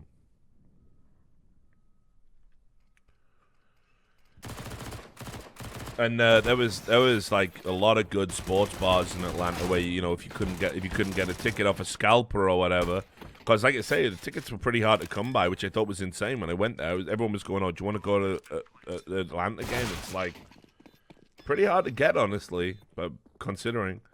Cheers for the sub, Look It and Y Guy 999, appreciate it. But there was like a lot of good sports bars where you would go and it was like everyone's wearing an Atlanta shirt and they hear a British accent and they're like, yeah, fucking this guy knows about football, and you get talking. They always ask you about fucking that film Green Street for some reason. They don't realize that bears no resemblance to what actual hooligan firms are like, but they all want to talk about that. Have you seen that Green Street? It's like you've got the dude who played Frodo Baggins trying to be a tough guy. Like, come on, grow the fuck up, mate. I'm back. Yo. Oh, it's Henry. No? Oh, yeah, in the chat. That's Davey. That's Henry in the chat. Yeah, you know Henry. Richard, did you see my... Do you know what? I've got my breakfast. I'm ready to go. That's the Dota Henry. Yeah, that's Dota Henry. Yeah, We okay. follow each other on Twitter. All right, cool. I made your I made your Photoshop. Okay, I'll take a look at it on Skype. I'm really sorry. Okay, let's have a look. I'll wait after this round. But yeah, they all talk about Green Street Elite. Like, American fans, they're always like, so if you go to English games, you must have seen some hooliganism then, just like in that movie Green Street. You're like, Green fuck Street you. Hooligans or whatever the fuck it's Yeah, called. you're just like fucking grow up, mate. It's so pathetic. Probably, there was. I'm trying to think of the. What was that one with Danny Dyer in it? As well, there was that other hooligan movie with Danny Dyer. I can't fucking remember its name off the top of my head. Something Factory, Football Factory. That's it. There's that, and then of course there's ID. Not a lot of people have seen that one. ID had some like very realistic bits about hooliganism. For example, taking darts to the game. This used to happen back in the day. People used to take darts. And obviously what you can do is if you're in the cage or you're in the corner stand where they put the away fans, you could fucking throw darts up into the air. And obviously if you get them up high enough and they fall down onto people, they might stick in their head or whatever. So people used to throw darts at each other. Yeah, people used to throw darts at each other. Yeah. Jesus. Yeah. And they had that in the movie ID, so...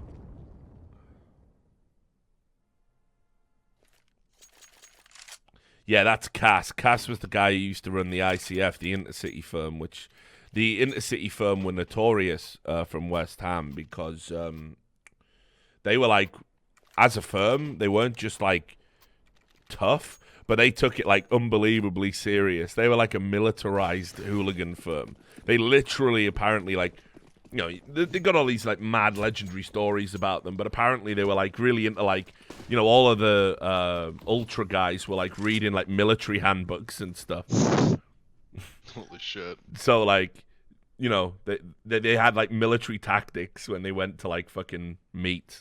So, Did he you see says the story still of that guy when there was that that terrorist attack in London, like the knife guys, the guys that were running that drove in and stabbed a bunch of people in London. It was a few years ago.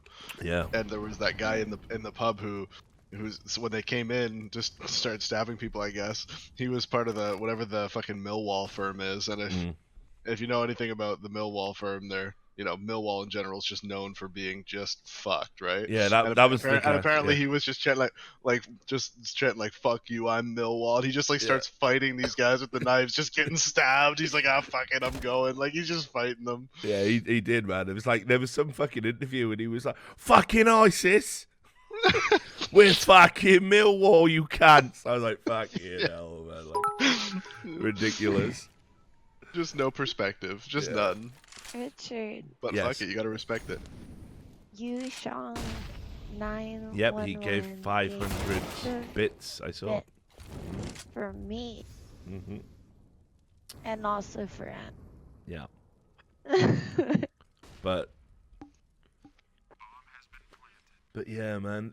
Like I say, it's sort of dying on its arse now. A lot of it's like more like the older guys kind of clinging to it. I don't think you see a lot of genuine stuff. But back in the day, it was like pretty organized. You know, like if you were in, you know, every team had a firm, and they used to meet up. Thanks for the $20 donation, Olafin. It was all organized by mobile phone. You know, you knew ahead of time.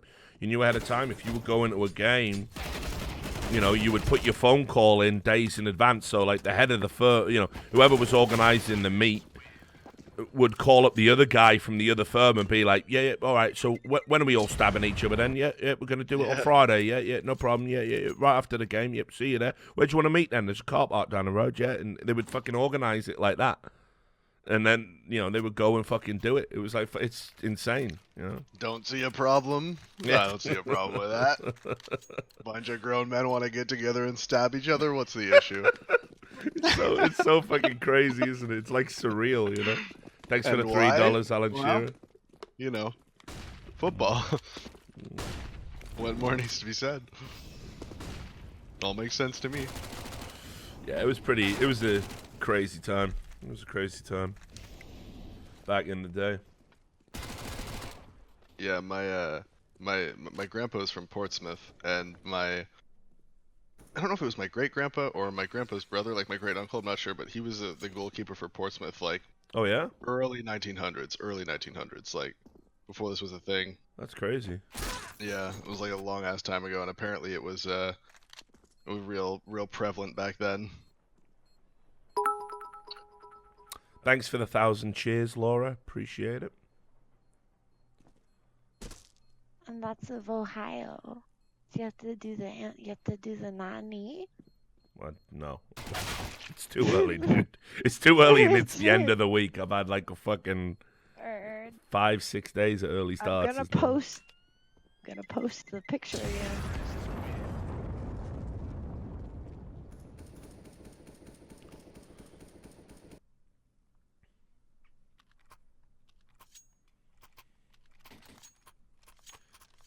I remember when I went to where was it?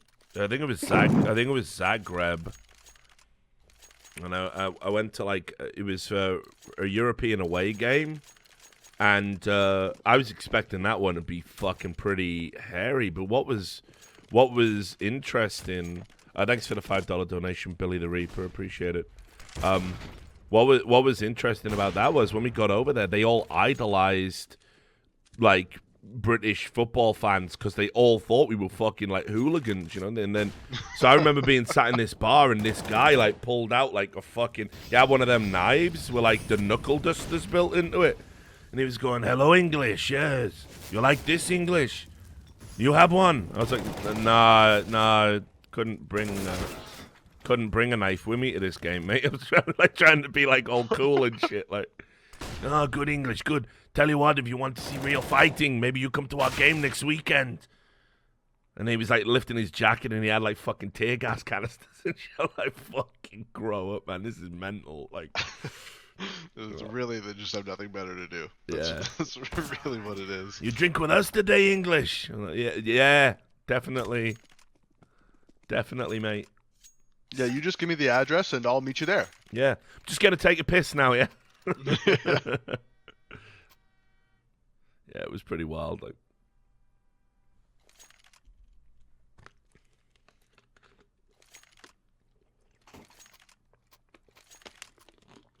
yeah, Croatia. Croatia's I have a great. What are you Richard? doing? Yep. I just searched Richard Lewis CS:GO on Google Images, and on the second line is a literal picture of Adolf Hitler. A picture of who? Oh, Adolf Hitler. Yeah. I think that got created run about the FGC time. Yeah. Oh Wow, Richard, I didn't even know you were a Nazi, man. I know, crazy, right? Yeah, I hide it so well with all of my life choices. It's called the long con. Yeah. This is why I hide in the attic.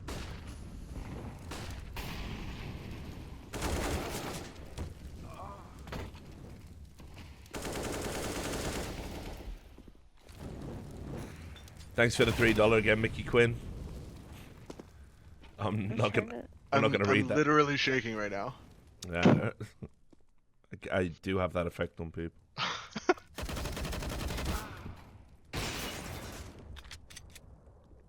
I'm working on a second picture because somebody said I didn't do the first one right. It'll be great, I promise.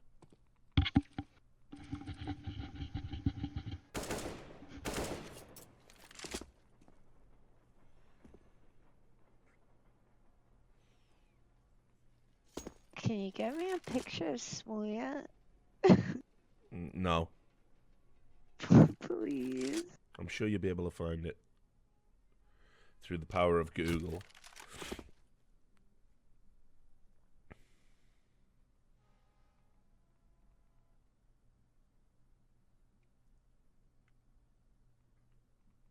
Actually create Smoya memes like a boss.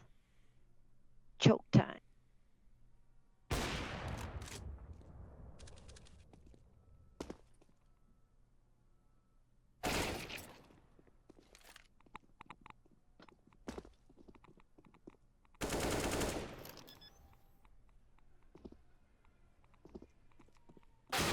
Oof. The wide swing. Wow, that's a... Kick hurt must not have hurt him. Yeah. He must not have. Because he missed a whole bunch of jumps. Like, that must have made noise. If he heard that, then I don't know why he was making that peak.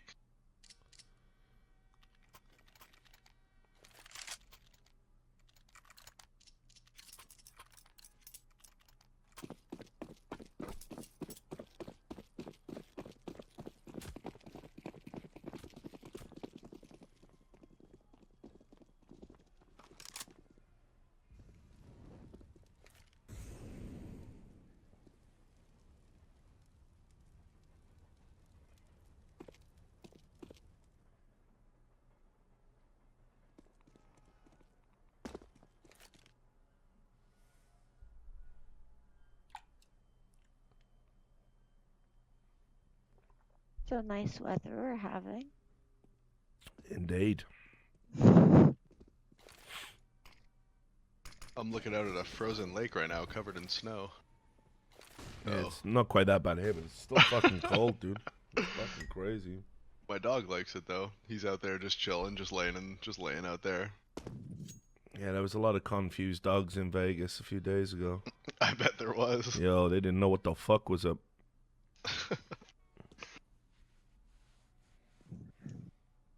You guys got a whole bunch of snow, right? Well, I mean, it actually lay on the ground for like the first time in 10 years or something, so yeah. Yeah. Jesus. Poor Vegas people. They just weren't ready. Honestly, it's still Did they not... install winter clothes over there? Nah. It's not as Dude, bad as what happened in can you even Atlanta. get a coat? In Atlanta, like when there was like a few inches of snow, like 2 years ago now, and like the whole city like literally shut down. Yeah, that happens in those like southern U.S. cities. They get like an inch of snow, and everyone's like, "Fucking shut it down!" Yeah, like Close literally everything down. everything was everything was closed. Like there was more shit going on during the fucking hurricane season. That's honestly probably safe though. It's honestly probably safe because those people do not know how to drive in snow. I've been at places where there's a little bit of snow where people don't know how to drive in snow, and it is terrifying. I was driving in St. Louis, and St. Louis gets pretty cold. Like St. Louis gets a little snowy, but I was driving, and some guy comes merging onto the freeway, and there's like snow and ice, and it's just not safe. And he comes merging on full speed, and the second he hits the freeway, he just starts spinning. Like he just starts spinning immediately, and spins across all the lanes and slams into the wall on the far side. And I'm just like, yeah, fucking brilliant, dude. Like keep it up. Yeah, it's like it's crazy when you think about like places like I don't know, Finland, Canada. Like they just put chains on the fucking tires and just that's that, right? Yeah, way up north, yeah. Yeah. Here we just have like snow tires and like normal tires. Like the snow tires are just extra grippy and they cost more. Like you have to like pay to put them on, but like they hold the ground more. So they're just like safer. And you just put them on your car in like November, and then you take them off in like April, and then you have the other tires for the summer months. Yeah. But if you're way up north, like where there's just snow for 6 months of the year, like on the ground at all times, yeah, they just do the chains. Yeah. As if people in the chat are trying to pretend that chains on tires isn't a fucking thing. Like, suggest you Really? Silly Yeah. people. silly people, of course. Yeah. Ha, lol, chains. Yeah, Google it. It's definitely a real thing. I lived in Maine, so I kind of know what you're talking about Oh, when you yeah, you're talk way the about hell up there. Canada. Yeah. Maine's way farther north than where I live. I live in like the Oh, southernmost really? point of Canada. Yeah, like I live like technically like the latitude I'm at is like the same as like very northern California. Oh my lord. Yeah, Maine's awful. We didn't have power for 2 weeks because of an ice storm. I literally had to cook pasta on a wood stove. Classic throwback. Vintage memes. Oh, I'll be right back. My dog's asking to come inside. No worries, dude. And no, we can't get a dog, Maria. Can we get a cat? Can I Ma- get some cool cats in chat? maybe next year. It has to be a specific type of cat, though. Like Carl. hairless? No, not hairless. It has to be like I don't know if it's all cat fur that fucking sets me off. Would But- you rather have a dog or a cat? Oh, definitely a dog. It's not even a contest. Like, See, the thing is, if I go to Japan, I don't think it'll be able to work with a dog. I can just look after it though. Like, it's Oh, fine. it's true. We should get a Samoyed. They're cute and they don't have any concept of numbers. That is true. Thanks for the $5 donation, Armageddon. Alright, I need a picture of the back of Smoothie's head.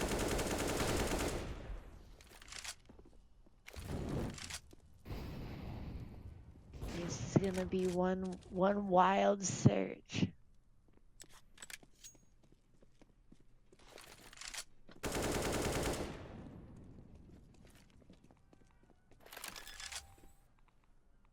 Oh my god, I think I found one.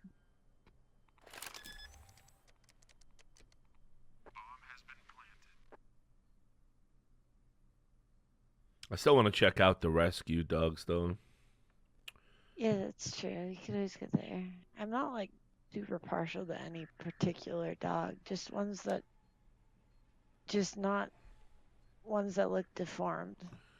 Yeah, Like it's if you breed a dog into deformity, that's just cruel. yeah. I'm like that, man. I'm not about that pug life. Fuck that. They need to just be allowed to go extinct. Honestly, no one's having a good time with pugs. But you know all those, middle class housewives are like, oh my god, my pug is so cute. I know. Look how And he it's- can barely and breathe. Yeah, it's just there like full Vader in. I am back. Yo, Vader. Full Vadering. yeah, full Vader, and he's doing the Vader, Oh and it like. Dude, if you get a pug, name it Vader, please. Yeah, it's just so like, hard. I feel so bad for pugs. Like, yeah, dude. they just look labored all the time. Yeah, like, just imagine, like, your entire existence is basically, like, fighting against your own body to live. Like, fuck that, dude. Yeah, that's brutal. But yeah, the big ones around here in the rescue places are all Chihuahuas. Aw. I think people are Aw. just like, oh, yeah, they're cute and small, and then they realize they're just little yappy assholes. Yeah. And they're just like, They're just like not good pets, really. yeah, Yeah, they're just I like, don't think that I would ever want a Chihuahua though. they're like, oh, they look so cool when they have the little sombreros on, but Adios. adios. But actually, the reality is not that cool. So.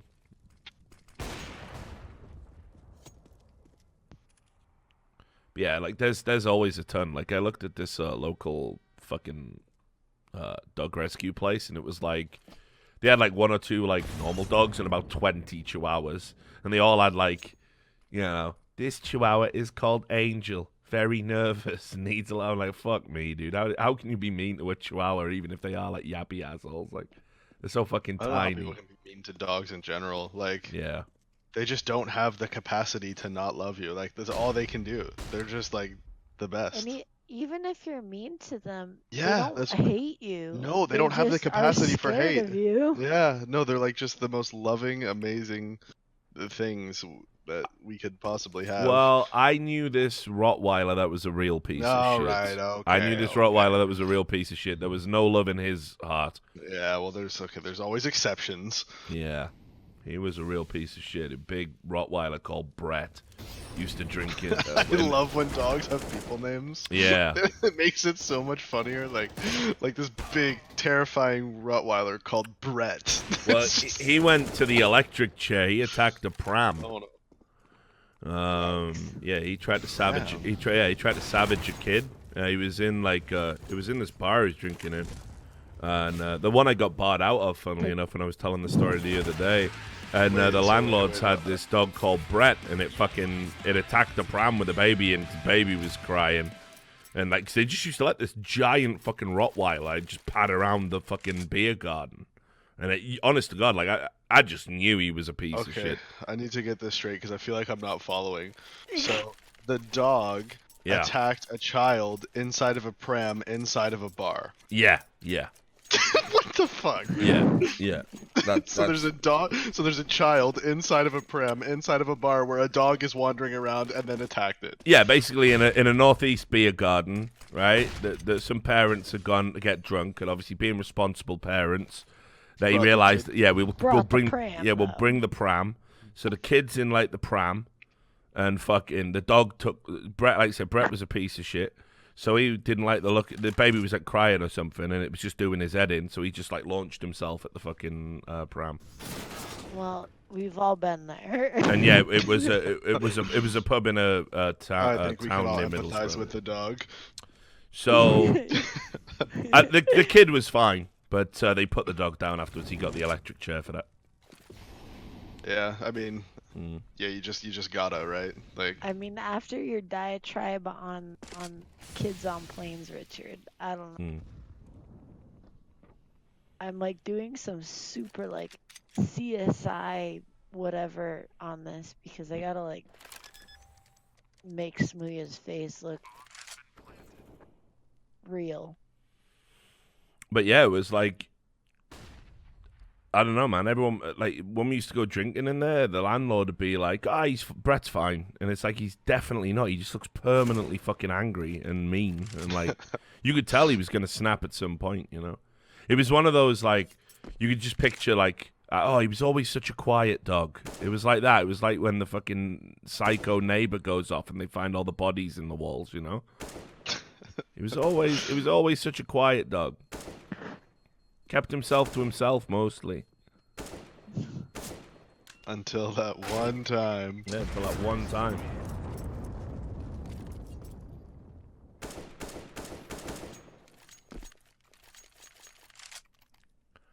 So yeah, definitely. You're right. 99% of dogs are good people, but there's always that 1%, isn't there?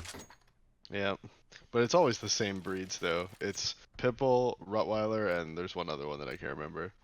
But it's like those are always the ones. Like they have like 90-something% of the the dog attacks.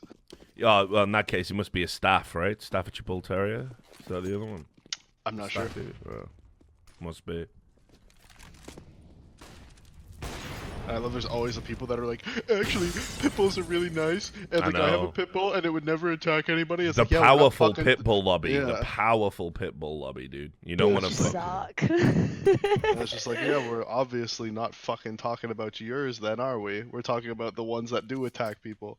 You can't fuck with big pit bull, dude. Like they've got it on lockdown. Anyone anywhere saying anything bad about pit bulls, there's somebody immediately. Well, actually, If you look I at the do, there always percentage, is. There always is. It's just like, oh my god, shut the fuck up. yeah, you can't even make I'm not even like giving you like my opinion. I'm just like telling you the stats. Like I'm not. Well, actually, saying... those statistics are misleading, Davey, because if you look at the percentage of attacks and you were to amalgamate German Shepherds, Dobermans, and other breeds of that nature, even including Great Danes, you would find that actually, collectively, that's greater than pit bull attacks. And pit bulls have terrible press, and it's got to stop. It's prejudicial, Davey. It's prejudicial. 99% of pit bull scientists agree, Richard. Exactly. There's a 97% consensus that pit bulls are actually the most peaceful dogs. Well, as a self-identified pit bull scientist, I would have to dispute those claims. And that's why you're doing InfoWars and not CNN.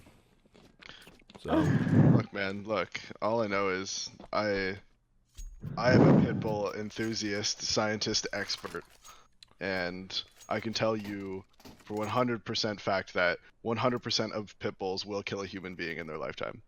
Playwood, you can keep spamming me saying which pub was it, but why the fuck would I dox myself on a stream? Why would I do that? That'd be fucking stupid, wouldn't it? After talking generalities, can't give specific landmarks with dates and times and potential paper trails of information, can I? That'd be dumb, right? Just a dog. You do know I get trolley, death threats a every child day, right, tag. Blairwood? You do know I have a family, obviously, right?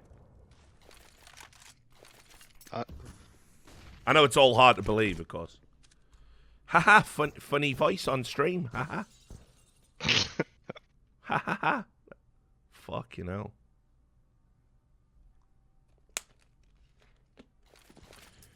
Yes, a pub from the past. The past being an identifying landmark in my life. Like, do you want my fucking CVC code off the back of my fucking my old credit cards and stuff?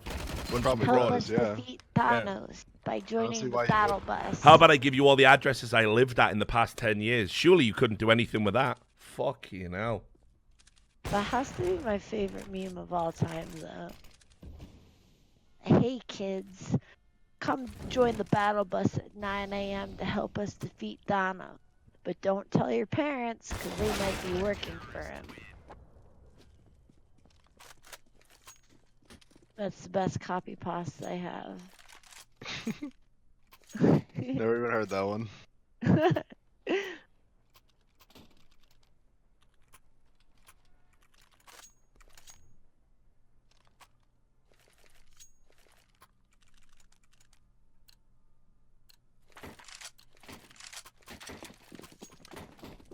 But yeah, I might go back on the dog rescue sites and have a look. Although, actually, the thing that's occupying my time now, Maria, you went around for this. We found this website called Cameo, right? And you can pay celebrities to do, like, little recorded videos. And some of the people on it are ridiculous. Like Wesley Snipes, $500. Wesley Snipes, You need Maria. to set a think about it. Patreon goal. Hornswoggle, the little dwarf wrestler dude, is there for $20. For $20. He's really selling himself short. Yikes. $20, dude. I really want to direct like a short film with Nick Cage. You think we could And get him to Hornswoggle? do it? I'll see if he's on there. I imagine he is. He's got huge IRS and back tax problems, so maybe. Yeah, that's what I'm saying. Slothatron asks, what are the types of threats you get and why? I mean, okay, so to put it in context, let's just talk about the Dick Stacy thing recently. Because I said that I thought it was overkill to have 6 threads about the status of a sticker from a pro player, that escalated to a point where I probably received, I want to say, 12 threats, 12 explicit threats of violence, and multiple people saying, oh, come to IM Sydney and we'll fucking give you a welcome, wink, wink, and 3 people saying they were going to shoot me because I said 6 Reddit threads was too many. I don't think you understand how mentally ill people are these days. The thing is, as well, you might say they don't mean it. I'm sure the vast majority don't. Can you spot a fucking psycho? Can you spot someone who's legitimately crazy? Yeah, you just can't take that risk. If It's not worth so, I recommend a job in law enforcement. So yeah, unfortunately, what do you get? What do you get death threats for these days? Pretty much fuck all. I mean, I had people sending me photographs of them holding guns at recognized Atlanta landmarks, because saying they were going to find me and shoot me because I didn't play fighting games. That's kind of scary. Yeah, I didn't tell you about that at the time. Thank you, I guess. Better you don't know. So literally, because I didn't play fighting games, and they all felt that I was like keeping Mike Ross or someone else out by hosting it, and they didn't even understand the difference between hosting and commentary. Because if you follow fighting games, you're educationally subnormal by definition.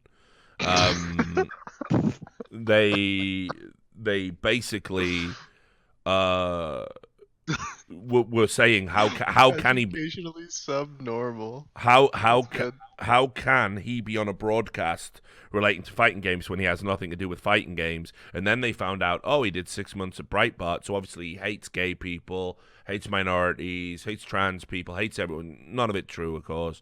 And then the death threats just started raining in, and not just death threats, obviously people petitioning to have me removed from the broadcast, people telling my Jewish boss that I was a secret anti-Semite and neo-Nazi. The sustained hate campaign lasted 18 months, and during that time it got to the stage where the threats were so credible against me, because there were a few people who made them who had felony charges and had actually served time in prison. We had our head of corporate security, the person who handles all security for celebrities at Turner, a guy called Chico, was my personal bodyguard because it was getting that dangerous. And we even had a bomb evacuation test at the Boston Major for all of the talent, because people were even intimating they might come and put a bomb in the venue. So that's how crazy it got. So, and the funny thing is, people tweet at me and say that I deserve that because I express opinions about video games. So, I mean, fuck it, dude. Well, I mean, you are a gamer. Yeah, that's true. We are all gamers. And in my humble opinion, it's time to rise up. Indeed. So check this picture out that I made. Okay.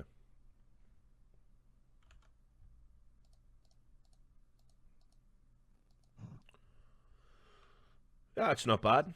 I like it. Little, nice little reference. I do get called the Undertaker sometimes. Well, look, I did two. I Here it made is. two. And everyone's like, It's me choke slamming Smooyer, it seems. Probably in some sort of Hell in the Cell. yeah, but look at the one before it too. Okay, well, is that on Skype? Yeah. Okay. That's pretty good too. Yeah, see, like I can't win. People are like, you're doing it wrong. It's No, like, I you think do it. I think both are pretty good, honestly. That's obviously Loader, also Hell in the Cell. That is actually my genuine body in that shot too. That's my And head. that is genuinely what happened too. Yeah, of course, completely accurate. So. Yeah, you picked him up over your head and threw him down, right? Yeah, I had to.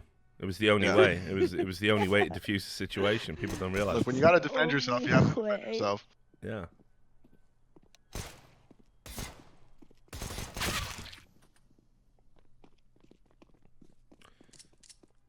I've seen a lot of like fake pictures, but it's nice to get this real one. Well, I didn't even know it's anyone just- had it's just taken refreshing. photos from the event, so when I asked DreamHack if there was any CCTV footage, so I could take it and release what happened. They told me there wasn't, so it turns out they lied, obviously based on that picture. Yeah. Well, it's just got to be a relief.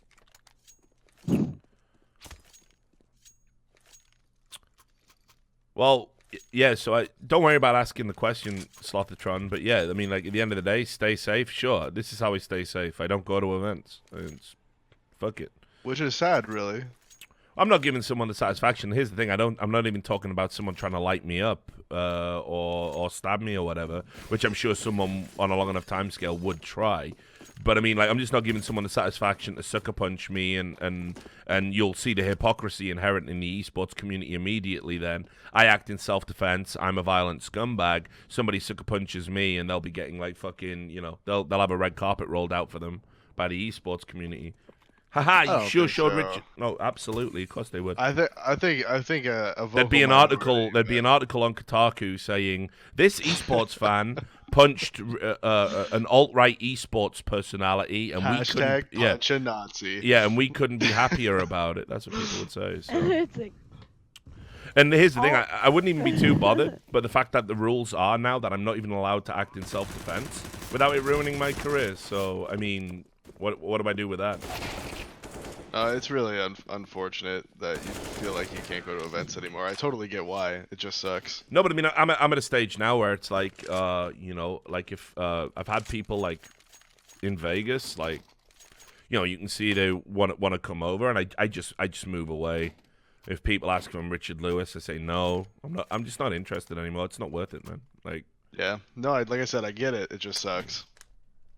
And I always used to pride myself on my fan, interactivity. I always made a point of like, signing everything, spending as much time like at Columbus, like anybody who was there, like I stayed for like 2 hours. Like I was like, listen, I'm gonna go do this.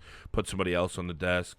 People are like, you sound overly paranoid. I mean, just go fuck yourself. Like you wouldn't know what it's like. Give me your name, your address, right? Give me your actual name, your actual address, a picture of you. And then I'll go through all your social media history, find a contentious opinion, and I'll highlight it. Does that sound reasonable? Yeah. Should we do that? Well, it's not even that. Like Fucking moron. You're not even saying that, like, if I go to an event, I'm gonna die. Like, that's not what you're saying. You're saying it's just not worth it to take the risk, which totally makes sense. Yeah, like, what do I get out of it? Yeah, the exactly. chance It's of just not death worth is it. probably low, but if somebody like hits you, it's not worth it. And you Yeah, make enough money doing shit like whatever you do. I don't know. Yeah, it's like I don't need the money. It's just simply playing the odds and deciding if it's worth it. So it's just not. I don't know. I think it's kind of sad. Like, imagine being It so is sad. fucking stupid that it hasn't even been 12 months since the Jacksonville shooting, and you're going, Oh man, that thing fucked me up real good. Like that gave me It like, was terrifying. oh, that fucking like, oof. Yeah, that's why I haven't been qualifying for events lately. Sorry, I know that's pretty dark, but I can't help it. Oh That's how I deal with these things. I did this Yeah. awful thing yesterday. fl0m came on and I made the worst joke. but no, man. I mean, like, I fucking hurt. Like, that was like a fucking next level tragedy, and it's like, Oh, it was awful. people have been saying for years that security is not adequate at these events, and like, just think about what happened with that. So you had a guy who was in a tournament literally leave, come back to the venue with a gun, and like no one searched him, he hasn't gone through any metal detectors or anything like that, and then just start popping off. And it's fucking, that's the level of security that you're dealing with. Had there been a security guard searching people, had there been even a metal detector, those people are alive. That's how inadequate esports security is. So you're telling me, like, oh, hey, you got a big fucking target on your back, literally people with felonies saying they're going to shoot me on sight. But yeah, you should totally risk it, dude. You should totally risk it because you're just overly paranoid, says the anonymous piece of shit, hiding behind fucking 5 levels of aliases on the internet. You're just paranoid, dude. Behind Kevin Boxy. It's just mental, isn't it?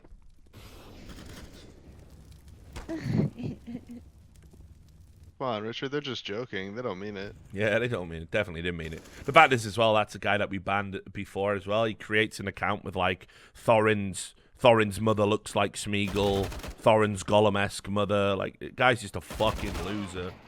Like, hit me up. When you create your fucking third account, You fucking pathetic piece of shit. Whisper me your actual God-given fucking name. Let's put your money where your mouth is. You won't do it because you're a fucking coward. You couldn't live the life I live.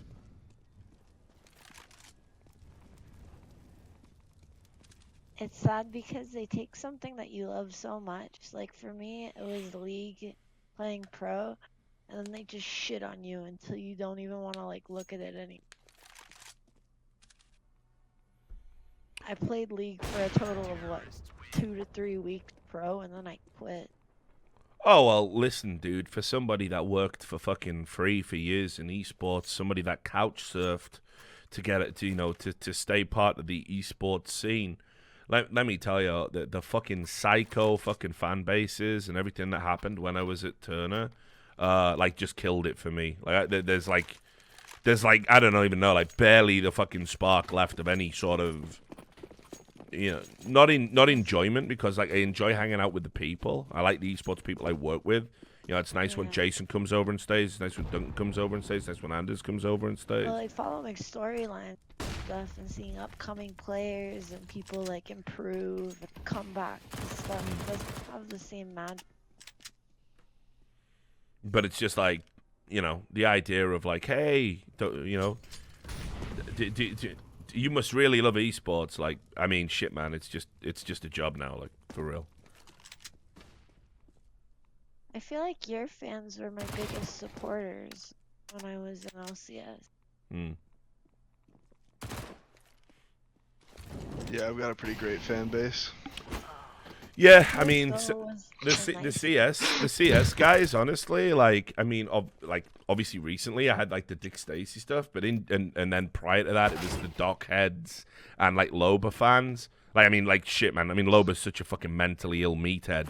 He like on Discord was like saying, you choose a country, I come, let's meet up. I'm like, come to America then, you won't get in. You'll be turned away, you fucking idiot. And he's like, no, I have to meet in Europe, come to Spain. And he's like, he wants to have a fist fight with me because I said that he wasn't a very good pro player. You can't even begin to imagine how insane that's the player, let alone his fan base. Imagine being a fan of someone that deformed. Throwbert down stuff. Yeah, it's fucked up. I've never got why people get upset if you say like that they're not a good player. That like if someone tells you I'm not a good player, it's just like, okay. No, that's what I love. Like if somebody wants to say your Thresh sucks, you're an awful player, like fine. But the second they make things personal, it's just so unreasonable. Yeah, I mean, if I got like super mad anytime someone told me I wasn't a good player, it would just be like I'd just be mad all the time. Like, how could you even live like that? You'd be so stressed out all the time.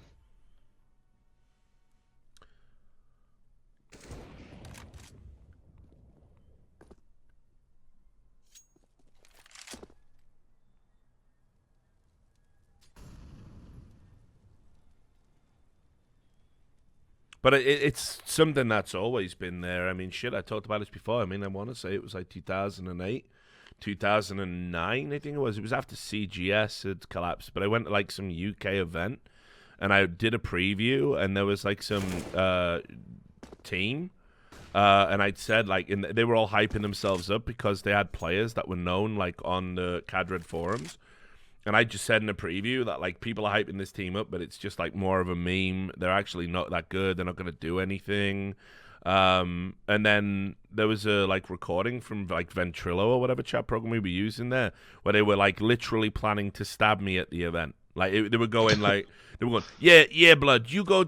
Right, so the security's here, yeah? You go and you, like, talk to the security and that, yeah? And then I'll go up and I'll fucking stab him up, yeah? I'll fucking shank him. I'll fucking slew him, yeah? And so I got this recording, and I sent it to the organizers. I'm like, fucking, I mean, like, just, are you gonna ban these people from coming to your event? And they were like, it's just a bit of fun. Don't worry about it.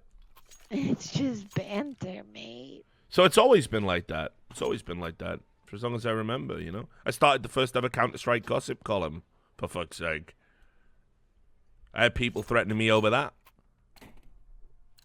That was in 2005, 2006. You know, it's like, whoa. Oh, so long ago.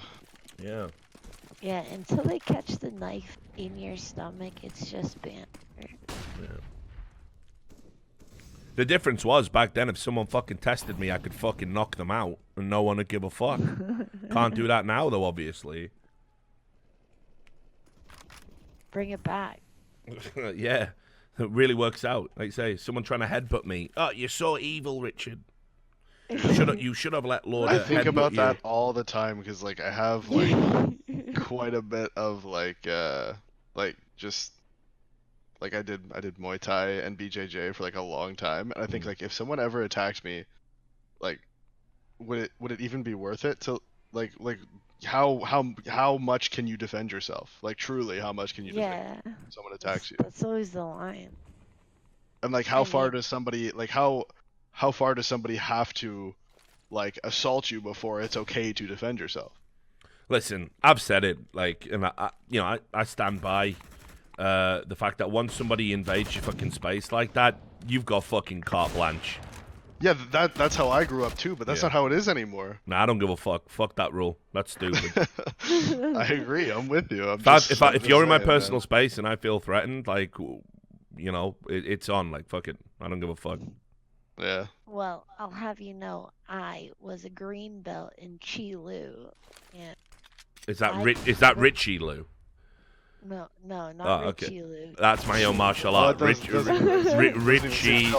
Richie Lou.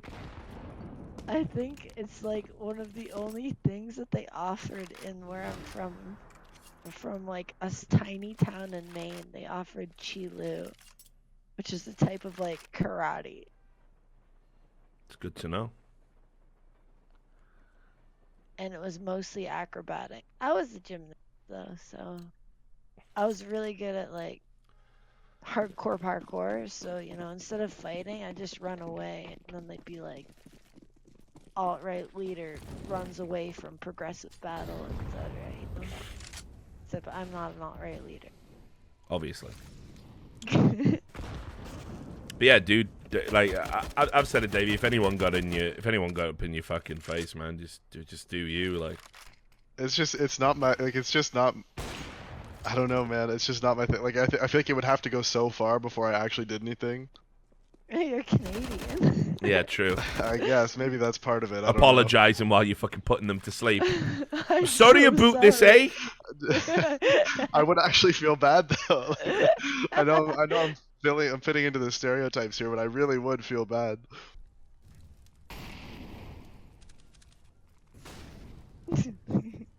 Because they're just like some dumb idiot. Like they don't know what they're getting themselves into. Yeah. they're just some ignorant asshole, you know. That was me. Esport. True. That's most people in esports, I dropped out especially of most kids in college esports. and moved to LA and was like basically homeless, living in some kind of trailer for like a year until I went to TDK. Then I went to Roar, and I was living literally just in gaming houses. Like I didn't have a home because my mom disowned. So it was like esports fucked me and saved me at the same time. I guess that's the way it is for everyone. Yeah, pretty much.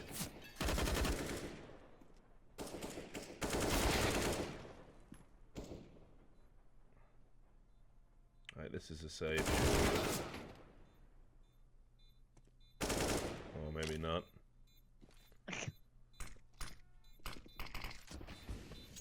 Oh lord. Oh lord. Yeah, like I just watches that smoke. He's like, No. no. That is a travesty. That is a fucking No. travesty. Why? Oh no. That is a fucking... Oh no. Imagine that being the last round you Richard. played a major, dude. The Fargo. Oh no. Yeah. Oh, jeez. Oh jeez. Oof.